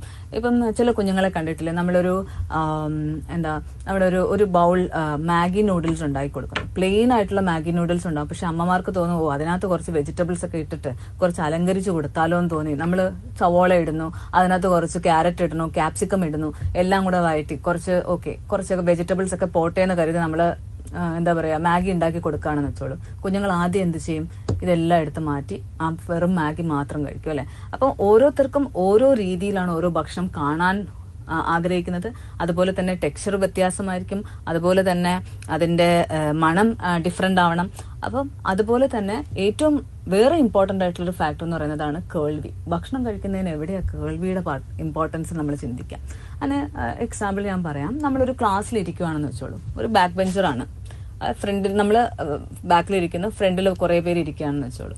ബാക്കിൽ ഒരാൾ ഒരു ചിപ്സിന്റെ കവർ പൊട്ടിച്ച് കടിക്കുവാണ്. അപ്പൊ അതിനൊരു സൗണ്ട് വരും അല്ലെ. അപ്പൊ സൗണ്ട് വരുമ്പോ തന്നെ ഭക്ഷണം കഴിക്കുന്ന ഫ്രണ്ടിൽ ഇരിക്കുന്ന ആൾക്ക് എന്താ ആ ഒരു ഉടനെ നാവിൽ അറിയാണ്ട് വെള്ളം മുറും. അവർക്ക് അറിയാൻ പറ്റും ഈ ശബ്ദം കേൾക്കുമ്പോൾ തന്നെ ഏത് തരത്തിലുള്ള ഭക്ഷണമാണ് കഴിക്കുന്നത്, ക്രിസ്പിനെസ് എന്ന് പറയും. അപ്പൊ ആ ഫാക്ടർ കേൾക്കുമ്പോൾ തന്നെ അറിയാം. അതുപോലെ തന്നെ നമ്മൾ അടുത്തിരിക്കുന്ന ആള് ക്യാരറ്റ് ആണോ കഴിക്കുന്നത് അല്ലെങ്കിൽ സോഫ്റ്റ് ആയിട്ടുള്ള ഭക്ഷണമാണോ കഴിക്കുന്നത് എന്നുള്ളതും നമ്മൾ ഈ ശബ്ദം മാത്രം കേട്ടും നമുക്ക് മനസ്സിലാക്കാൻ സാധിക്കും. അപ്പൊ ഇതെല്ലാം ഈ ഇത്രയും സെൻസസ് നമുക്ക് ഫംഗ്ഷൻ ചെയ്യും, നല്ല രീതിയിൽ ഫംഗ്ഷൻ ചെയ്യുമ്പോഴാണ് നമുക്ക് നല്ല രീതിയിൽ ഭക്ഷണം കഴിക്കാൻ സാധിക്കുന്നത്. അപ്പൊ തന്നെ മനസ്സിലാക്കുക, ഭക്ഷണം നമ്മൾ സാധാരണ ഒരു ആളുടെ മറ്റു ദൈനംദിന ജീവിതത്തിൽ ഇമ്പോർട്ടന്റ് ആയിട്ടുള്ള കാര്യത്തിനെ പോലെ ഏറ്റവും ഇമ്പോർട്ടന്റ് ആയിട്ടുള്ള കാര്യമാണ് ഭക്ഷണം കഴിക്കുക എന്നുള്ളതും. ആ ഭക്ഷണം കഴിക്കുന്ന പ്രക്രിയയിൽ ഉൾപ്പെടുന്ന സെൻസസിനെ പറ്റിയാണ് നമ്മൾ പറയുന്നത്. അപ്പൊ ഈ പറയുന്ന സെൻസസിന്റെ പ്രവർത്തനം തലച്ചോറിലെത്തി അത് തലച്ചോറിൽ നല്ല രീതിയിൽ നടക്കാതിരിക്കുന്ന സമയത്ത് തീർച്ചയായും ഒരാൾക്കൊരു ഫീഡിംഗ് ഡിഫിക്കൽട്ടി അല്ലെങ്കിൽ സെൻസറി ബേസ്ഡ് ആയിട്ടുള്ള ഒരു ഫീഡിംഗ് ഡിഫിക്കൽട്ടി ഉണ്ടാകാനുള്ള സാധ്യതകൾ വളരെ വളരെ കൂടുതലാണ്. ഇത് തന്നെയാണ് ഞാൻ കുറച്ചു മുന്നേ ഡിസ്ക്രൈബ് ചെയ്തത്. അപ്പോൾ ഇപ്പം നമ്മൾ പറഞ്ഞു സെൻസറി പ്രോബ്ലം ഉള്ള തരത്തിലുള്ള ഫീഡിംഗ് ഡിഫിക്കൽട്ടീസ്, അതായത് നമ്മുടെ തലച്ചോറിന് നമുക്ക് കിട്ടുന്ന സെൻസസിനെ യൂസ് ചെയ്ത് ഭക്ഷണത്തിന്റെ രീതികൾ അല്ലെങ്കിൽ ഭക്ഷണം കഴിക്കുന്നതിൽ വരുന്ന ബുദ്ധിമുട്ടുകൾ അത് ഏതൊക്കെ രീതിയിലായിരിക്കും ഒരു കുഞ്ഞ് എക്സിബിറ്റ് ചെയ്യുന്നത്. ഫോർ എക്സാമ്പിൾ, എനിക്ക് സെൻസറി പ്രോബ്ലം ഉണ്ട്, എനിക്ക് വായിക്കാത്ത ഭക്ഷണം എന്റെ സെൻസസ് നല്ല രീതിയിലല്ല പ്രവർത്തിക്കുന്നത്. അപ്പൊ അതിനെ നമ്മൾ ഓറൽ സെൻസറി എന്നാണ് പറയുന്നത്. അപ്പൊ ഈ ഓറൽ സെൻസറി ഉള്ള പ്രോബ്ലം എനിക്കുണ്ട്. അപ്പൊ എന്തൊക്കെ ഫീഡിംഗ് ഡിഫിക്കൽട്ടീസ്, എങ്ങനെയായിരിക്കും അതിന്റെ ക്യാരക്ടറൈസേഷൻ അല്ലെങ്കിൽ നമുക്ക് പറയാം എങ്ങനെയായിരിക്കും അത് മാനിഫെസ്റ്റ് ചെയ്യുക, കുട്ടികളിൽ എങ്ങനെയായിരിക്കും അത് കാണുന്നത് എന്നുള്ളതിനാണ് നമ്മൾ നെക്സ്റ്റ് നോക്കുന്നത്. അപ്പോൾ സെൻസറി ബേസ്ഡ് ആയിട്ടുള്ള ഫീഡിംഗ് ഡിഫിക്കൽട്ടീസ് നമ്മൾ ബേസിക്കലി 3 തരത്തിലാണ് പറയുന്നത്.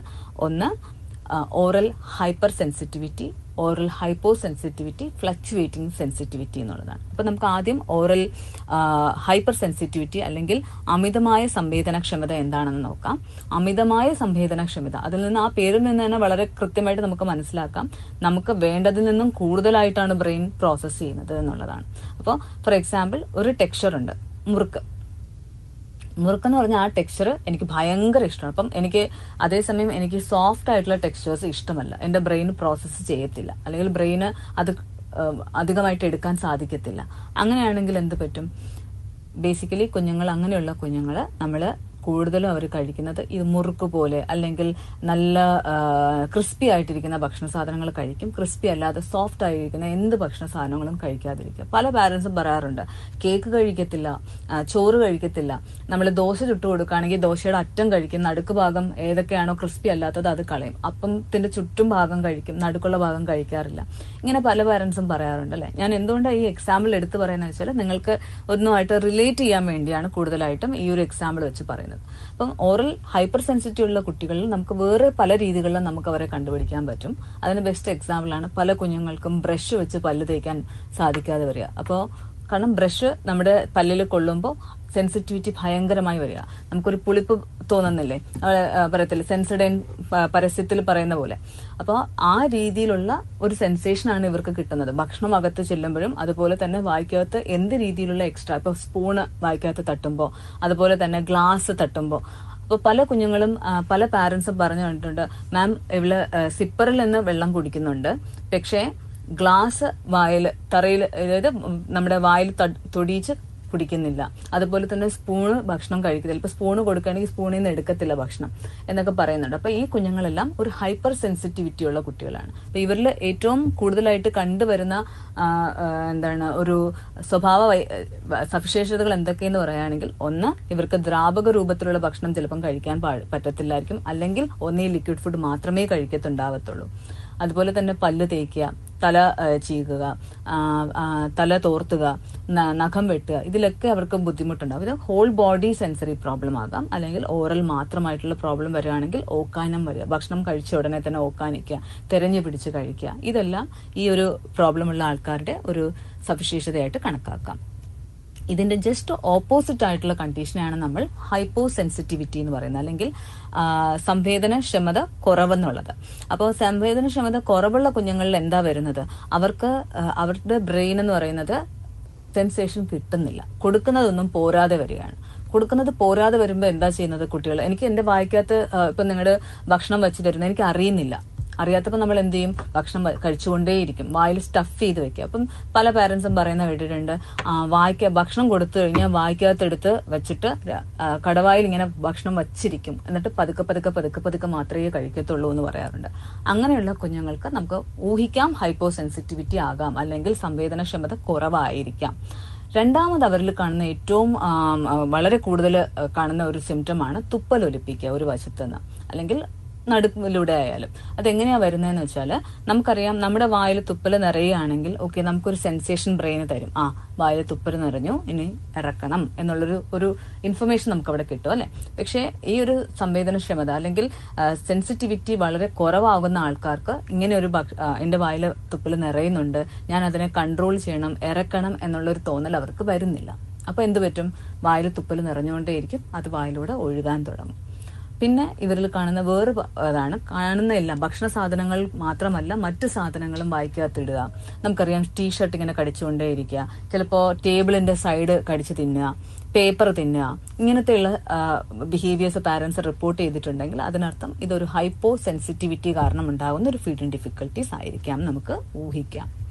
പക്ഷെ ഏതിനും നമ്മൾ നല്ല രീതിയിൽ ടെസ്റ്റ് ചെയ്താലേ നമുക്കൊരു കൃത്യമായ രീതിയിൽ ഇത് എന്ത് പ്രോബ്ലം ആണെന്ന് മനസ്സിലാക്കാം. പക്ഷെ നിങ്ങൾക്ക് ജസ്റ്റ് ഒരു സിംറ്റം കാണുമ്പം ഒരു പ്രോബ്ലം ഉണ്ട്, അതൊരു സെൻസറി ബേസ്ഡ് ആണ് എന്ന് നമുക്ക് ചെറുതായിട്ടെങ്കിലും മനസ്സിലാക്കാൻ സാധിക്കും. ഇത് അറിയുന്നത് കൊണ്ട് അതിന്റെ ഗുണം അങ്ങനെയാണ് വരുന്നത്.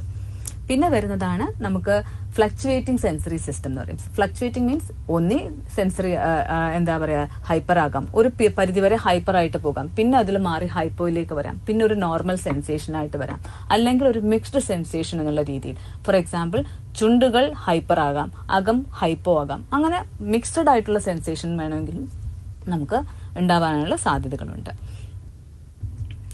അപ്പോ നമ്മൾ ഇത്രയും നേരം സംസാരിച്ചുകൊണ്ടിരുന്നത് സെൻസറി പ്രോബ്ലം, അതായത് സെൻസറി പ്രോസസ്സിംഗ് ഡിസോർഡർ മൂലം ഉണ്ടാകുന്ന ഫീഡിങ് ഡിഫിക്കൽട്ടീസിനെ പറ്റിയാണ്. ഇനി നമ്മൾ അടുത്ത പോകുന്നത് ഞാൻ നേരത്തെ പറഞ്ഞായിരുന്നു കുഞ്ഞുങ്ങളുടെ ബിഹേവിയർ, അതായത് എന്തൊക്കെ ബിഹേവിയർ ചാലഞ്ചസ് കൊണ്ട് വരുന്ന ഫീഡിങ് ഡിഫിക്കൽട്ടീസ് എന്തൊക്കെയാകാം. അപ്പൊ എന്തുകൊണ്ടാണ് ആ ബിഹേവിയർ റിലേറ്റഡ് ആയിട്ടുള്ള ഫീഡിങ് ഡിഫിക്കൽട്ടീസ് ഉണ്ടാകാം എന്നുള്ളതാണ്. നമുക്ക് ഓൾറെഡി അറിയാം, ഓട്ടിസം ഉള്ള കുഞ്ഞുങ്ങൾക്ക് ഒരു പ്രത്യേകമായിട്ടുള്ളൊരു ക്യാരക്ടർ ഉണ്ട്. അതായത് അവർക്കൊരു ഒബ്സഷൻ ഉണ്ട്, അല്ലെങ്കിൽ റെപ്പറ്റേറ്റീവ് നേച്ചർ ഉണ്ട്. ഒരു കാര്യം തന്നെ ചെയ്യുന്ന കാര്യങ്ങൾ തന്നെ റിപ്പീറ്റഡ് ആയിട്ട് ചെയ്തുകൊണ്ടേയിരിക്കുക. ഇപ്പൊ ഒരു കളിച്ചുകൊണ്ടിരിക്കുകയാണെങ്കിൽ, ഒരു ടോയ് വെച്ച് കളിക്കുകയാണെങ്കിൽ അത് ഒരേ രീതിയിൽ തന്നെ കളിക്കുക, സ്റ്റാക്ക് ചെയ്യുക, ഒന്നിനു മുകളിൽ ഒന്നായി അടുക്കി വെക്കുക, ലൈനപ്പ് ടോയ് ചെയ്യുന്നത്, അതെല്ലാം നമ്മൾ വളരെ എപ്പോഴും കാണുന്ന ഒരു സിംറ്റമാണ് അല്ലെ. അപ്പൊ ഈ അതേ ക്യാരക്ടർ ഒരേ രീതിയിൽ തന്നെ ചെയ്യണം എന്നുള്ള നിർബന്ധം, ഈ ഒരു നിർബന്ധം കാരണം നമുക്കൊരു ഫീഡിങ് ഡിഫിക്കൽട്ടീസ് ഉണ്ടാവാൻ സാധ്യതയുണ്ട്. എങ്ങനെയാ വരുന്നത്? ഒരേ രീതിയിലുള്ള ഭക്ഷണമേ കഴിക്കത്തുള്ളൂ. അപ്പൊ എനിക്കറിയുന്ന ഒരു പാരന്റ് പറഞ്ഞ ഒരു കാര്യമാണിത്.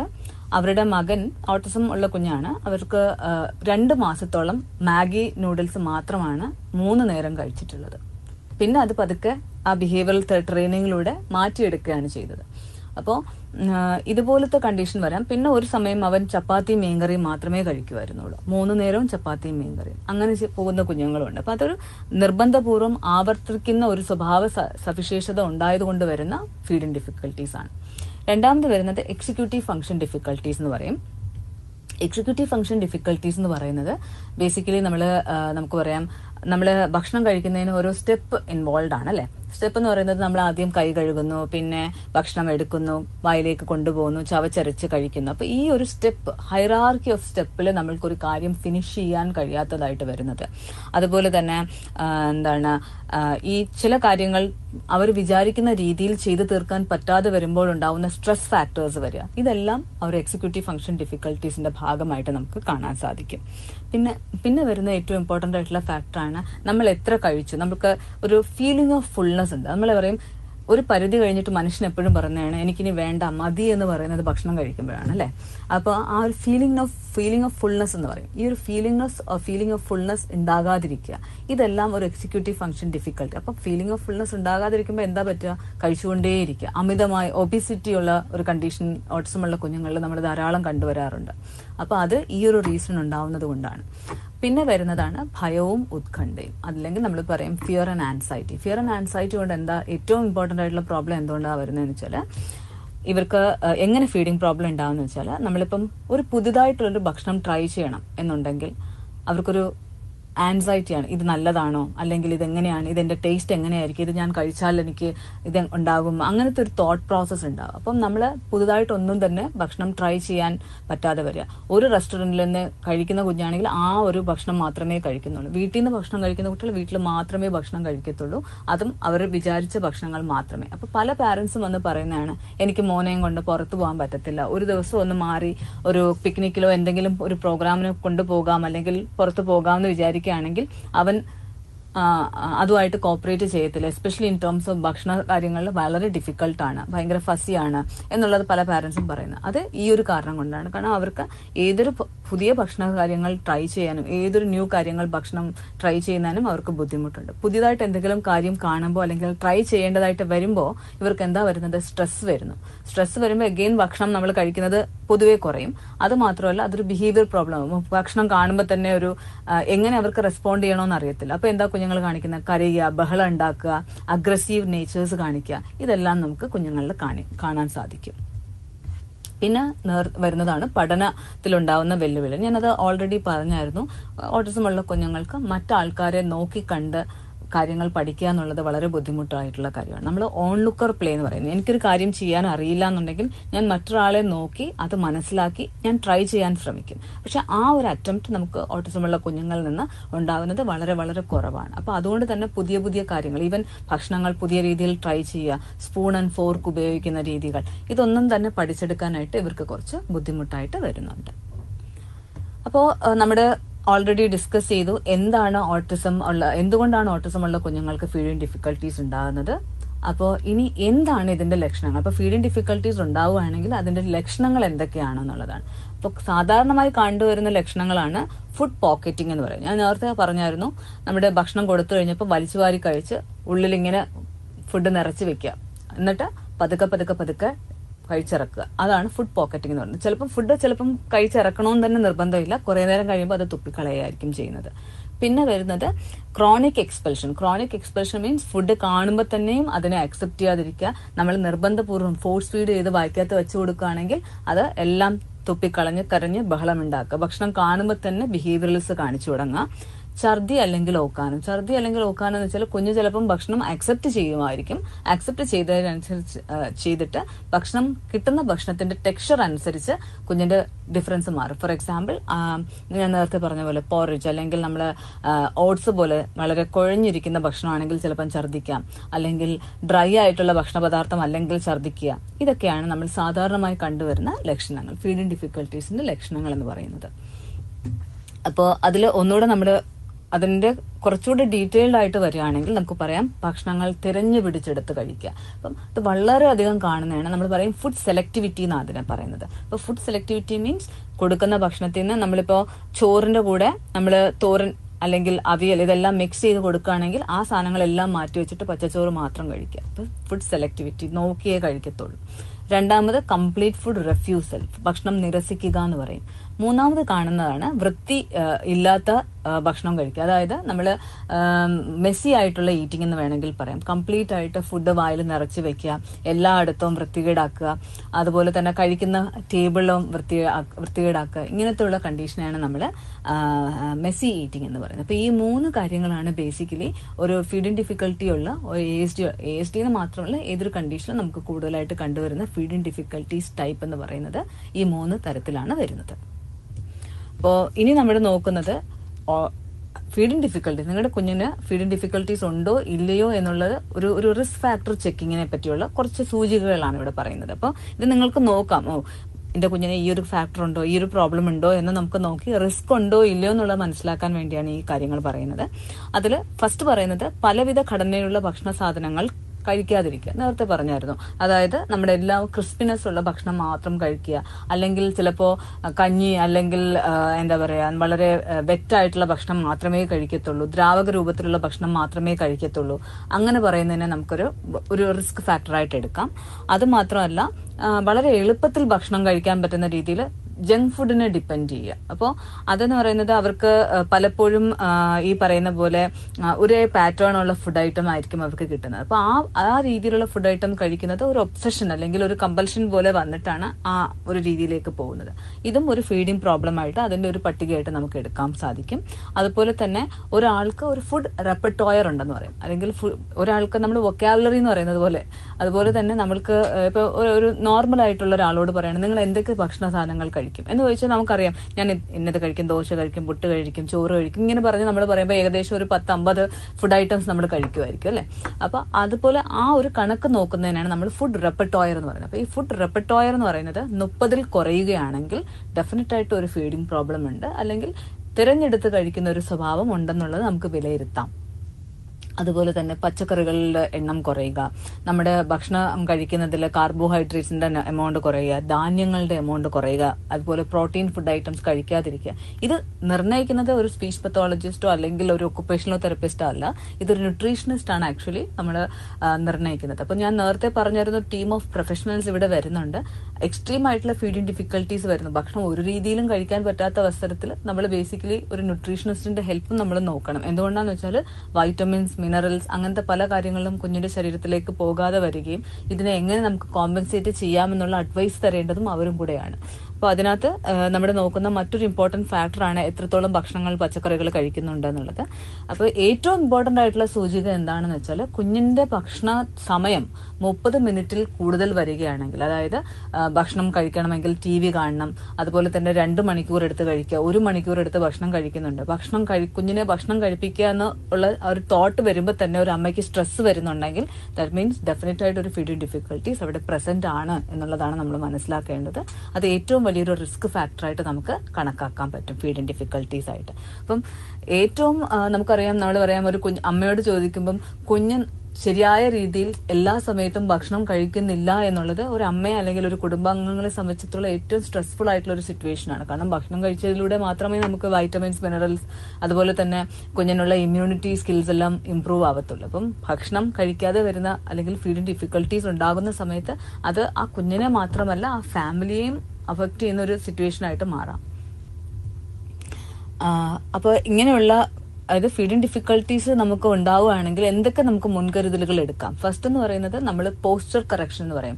നമ്മൾ ഇരുന്ന് ഭക്ഷണം കഴിക്കുന്ന രീതി, ഓടി നടന്ന് കഴിക്കുക, അതെല്ലാം മാറ്റി പതുക്കെ നമ്മൾ ഒരു ടേബിൾ മാനേഴ്സിലോട്ട് എത്തിക്കുക എന്നുള്ളതാണ് ഫസ്റ്റ് നമ്മൾ നടത്തുന്നത്.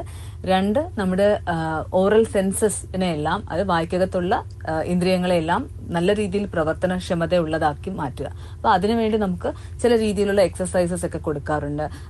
അത് വളരെ ഡീറ്റെയിൽ ആയിട്ട് നമ്മൾ ഇനി അടുത്ത സ്ലൈഡിൽ പറയുന്നുണ്ട്. അതുപോലെ തന്നെ നമ്മൾ ഉറപ്പുവരുത്തേണ്ട വേറൊരു കാര്യമാണ് നമ്മുടെ നെർവസ് സിസ്റ്റം ഫങ്ഷൻസ്, നാഡീവ്യൂഹങ്ങളുടെ പ്രവർത്തനങ്ങളെല്ലാം ശരിയായ രീതിയിലാണോ എന്നുള്ളത്. അപ്പൊ ഇതുപോലെ എന്തെങ്കിലും തകരാറുണ്ടെങ്കിലും അത് ഫീഡിംഗ് ഡിഫിക്കൽട്ടീസ് ഉണ്ടാക്കാം. അപ്പൊ അതിനുവേണ്ടി നമ്മൾ ചെക്ക് ചെയ്യേണ്ടതായിട്ടുള്ള കാര്യങ്ങളാണ്. അതുപോലെ റെസ്പിറേറ്ററി പാറ്റേൺസും ബെറ്റർ ആക്കുക. ചില ആൾക്കാർക്ക് വളരെ ഷാലോ ആയിട്ടുള്ള ബ്രീതിങ് ആണ്. അപ്പൊ ബ്രീതിങ് എന്ന് പറയുന്നത് നമ്മുടെ ഭക്ഷണക്രമവുമായിട്ടും വളരെ കണക്ട് ചെയ്ത് പോകുന്ന കാര്യമാണ്. അപ്പൊ ഈ ഇത്രയും പറയുന്ന കാര്യങ്ങൾ, ഡോട്ടിട്ട് പറയുന്ന കാര്യങ്ങൾ നമ്മൾ വളരെയധികം ശ്രദ്ധിക്കേണ്ടതായിട്ടുള്ള കാര്യങ്ങളാണ്. അപ്പോൾ ഞാൻ നേരത്തെ പറഞ്ഞു ഇന്റർവെൻഷൻ ടീമിനെ പറ്റി ഒരു ആദ്യം രോഗനിർണയം, ഓട്ടിസത്തിന്റെ രോഗനിർണയത്തിനെ പറ്റി നമ്മൾ ഏതൊക്കെ പ്രൊഫഷണൽസ് വരുന്നു എന്ന് പറഞ്ഞു. പക്ഷെ അതേസമയം ഫീഡിംഗ് ഡിഫിക്കൽട്ടീസ് വളരെ കോമൺ ആയിട്ട് വരുന്ന കുഞ്ഞുങ്ങളിൽ ഈ ഇത്രയും പറഞ്ഞ പ്രൊഫഷണൽസിന്റെ ഹെൽപ്പ് മാത്രം നമുക്ക് പോരാ. അതിനോടൊപ്പം തന്നെ നമുക്കൊരു ഡയറ്റീഷ്യൻസ്, ഫിസിഷ്യൻ, അതുപോലെ തന്നെ ഡെവലപ്മെന്റൽ സ്പെഷ്യലിസ്റ്റ്, ഇവരുടെ എല്ലാവരുടെയും തന്നെ ഹെൽപ്പ് നമുക്ക് ആവശ്യമായിട്ട് വരുന്നുണ്ട്. അപ്പം എന്തുകൊണ്ട് ഡയറ്റീഷ്യന്റെ ആവശ്യം വരുന്നു എന്നുള്ളത് ഞാൻ നേരത്തെ സ്ലൈഡിൽ എക്സ്പ്ലെയിൻ ചെയ്തു. കാരണം ഭക്ഷണം കഴിക്കാതെ വരുമ്പോൾ അത് നമ്മുടെ വൈറ്റമിൻ ഇൻടേക്ക് അല്ലെങ്കിൽ നമ്മുടെ മിനറൽ ഇൻടേക്കിനെ എല്ലാം തന്നെ ബാധിക്കുന്നു. കുഞ്ഞിന്റെ ഓവറോൾ ഗ്രോത്തിനെ അത് ബാധിക്കുന്ന കാര്യമാണ്. അപ്പോൾ ഒരു ഡയറ്റീഷ്യനാണ് സ്പെസിഫിക് ആയിട്ടുള്ള രീതിയിലുള്ള ഫുഡ് പ്രിസ്ക്രൈബ് ചെയ്യുന്നതും എങ്ങനെ മിനറൽസ് ആൻഡ് വൈറ്റമിൻസ് കുഞ്ഞിന്റെ ഭക്ഷണത്തിലൂടെ വയറ്റിലെത്തിക്കാമെന്നുള്ളത് ചിന്തിക്കുന്നതും അവരുടെ ഭാഗത്തു നിന്നാണ്. അപ്പോൾ ഇതെല്ലാ ടീം മെമ്പേഴ്സിന്റെയും ഒരുമിച്ചിട്ടുള്ള പ്രവർത്തനത്തിലൂടെ മാത്രമേ നമുക്ക് ഈ കണ്ടീഷനിൽ നിന്ന് ഒരു കുഞ്ഞിനെ അതിൽ നിന്ന് മാറ്റിയെടുക്കാനായിട്ട് സാധിക്കത്തുള്ളൂ. എന്തൊക്കെ രീതിയിലുള്ള ചികിത്സകളാണ് നമുക്ക് ഉള്ളത് എന്നുള്ളതാണ്. 2 രീതിയിലുള്ള ചികിത്സകളാണ് മെയിനായിട്ട് പറയുന്നത്. മെഡിക്കൽ ഇന്റർവെൻഷനും അതുപോലെ തന്നെ ഫീഡിംഗ് തെറപ്പിയുമാണ്. മെഡിക്കൽ ഇന്റർവെൻഷൻ എപ്പോഴാണ് വേണ്ടി വരുന്നതെന്ന് വെച്ചാൽ വളരെയധികം ക്രിട്ടിക്കൽ ആയിട്ടുള്ള ഫീഡിംഗ് ഡിഫിക്കൽട്ടീസ് വരികയും ഭക്ഷണ പദാർത്ഥങ്ങൾ വായിലൂടെ എടുക്കാൻ പറ്റാത്ത അവസ്ഥയിലേക്ക് എത്തുമ്പോഴാണ് നമ്മൾ കൂടുതലും മെഡിക്കൽ ഇന്റർവെൻഷനിലേക്ക് പോകുന്നത്. അപ്പോൾ ആ സിറ്റുവേഷനിൽ ചിലപ്പോൾ റൈൽസ് ട്യൂബ് ഇടേണ്ടി വരിക, അല്ലെങ്കിൽ പെക് ട്യൂബ് ഇടേണ്ടി വരിക. പെക് ട്യൂബ് വെച്ചാൽ വയറിന്റെ ഭാഗത്തായിട്ട് ഒരു ഓപ്പണിംഗ് ഇട്ടിട്ട് അതുവഴി ട്യൂബ് ഫീഡിംഗ് ചെയ്യുന്നതിനാണ് നമ്മൾ പെക് ട്യൂബ് എന്ന് പറയുന്നത്. റൈൽസ് ട്യൂബ് നമുക്ക് എല്ലാവർക്കും ഫെമിലിയർ ആയിട്ടുള്ളതാണ്. നോസിലൂടെ അല്ലെങ്കിൽ മൂക്കിലൂടെ ഒരു ട്യൂബ് ഇടുന്നതിനെയാണ്. അപ്പം ഈ മെഡിക്കൽ ഇന്റർവെൻഷൻ ഏറ്റവും അധികം വേണ്ടി വരുന്നത് എക്സ്ട്രീം കേസസ് ഓഫ്, ഞാൻ നേരത്തെ പറഞ്ഞായിരുന്നു, എക്സ്പെൽഷൻ ഒക്കെ ഒത്തിരി വരുന്നത്, ഭക്ഷണം കാണുമ്പോൾ തന്നെയും അടുത്ത് വരാതിരിക്കുക, അതുപോലത്തുള്ള കണ്ടീഷനൊക്കെയാണ് നമ്മൾ കൂടുതലും മെഡിക്കൽ ഇന്റർവെൻഷൻ ആവശ്യമായിട്ട് വരുന്നത്. അല്ലാതെ തന്നെ നമുക്കുള്ള ഈ നേരത്തെ പറഞ്ഞ പോലെ ടെക്സ്ചർ ബേസ്ഡ് ആയിട്ടുള്ള ഫുഡ് സെലക്ടിവിറ്റി, ഫുഡ് റെഫ്യൂസൽ, അങ്ങനത്തെ മെസ്സി ഈറ്റിംഗ്, ഇതുപോലത്തുള്ള കണ്ടീഷൻസിനെല്ലാം നമുക്ക് ഫീഡിംഗ് തെറപ്പിയിലൂടെ മാറ്റിയെടുക്കാൻ സാധിക്കും.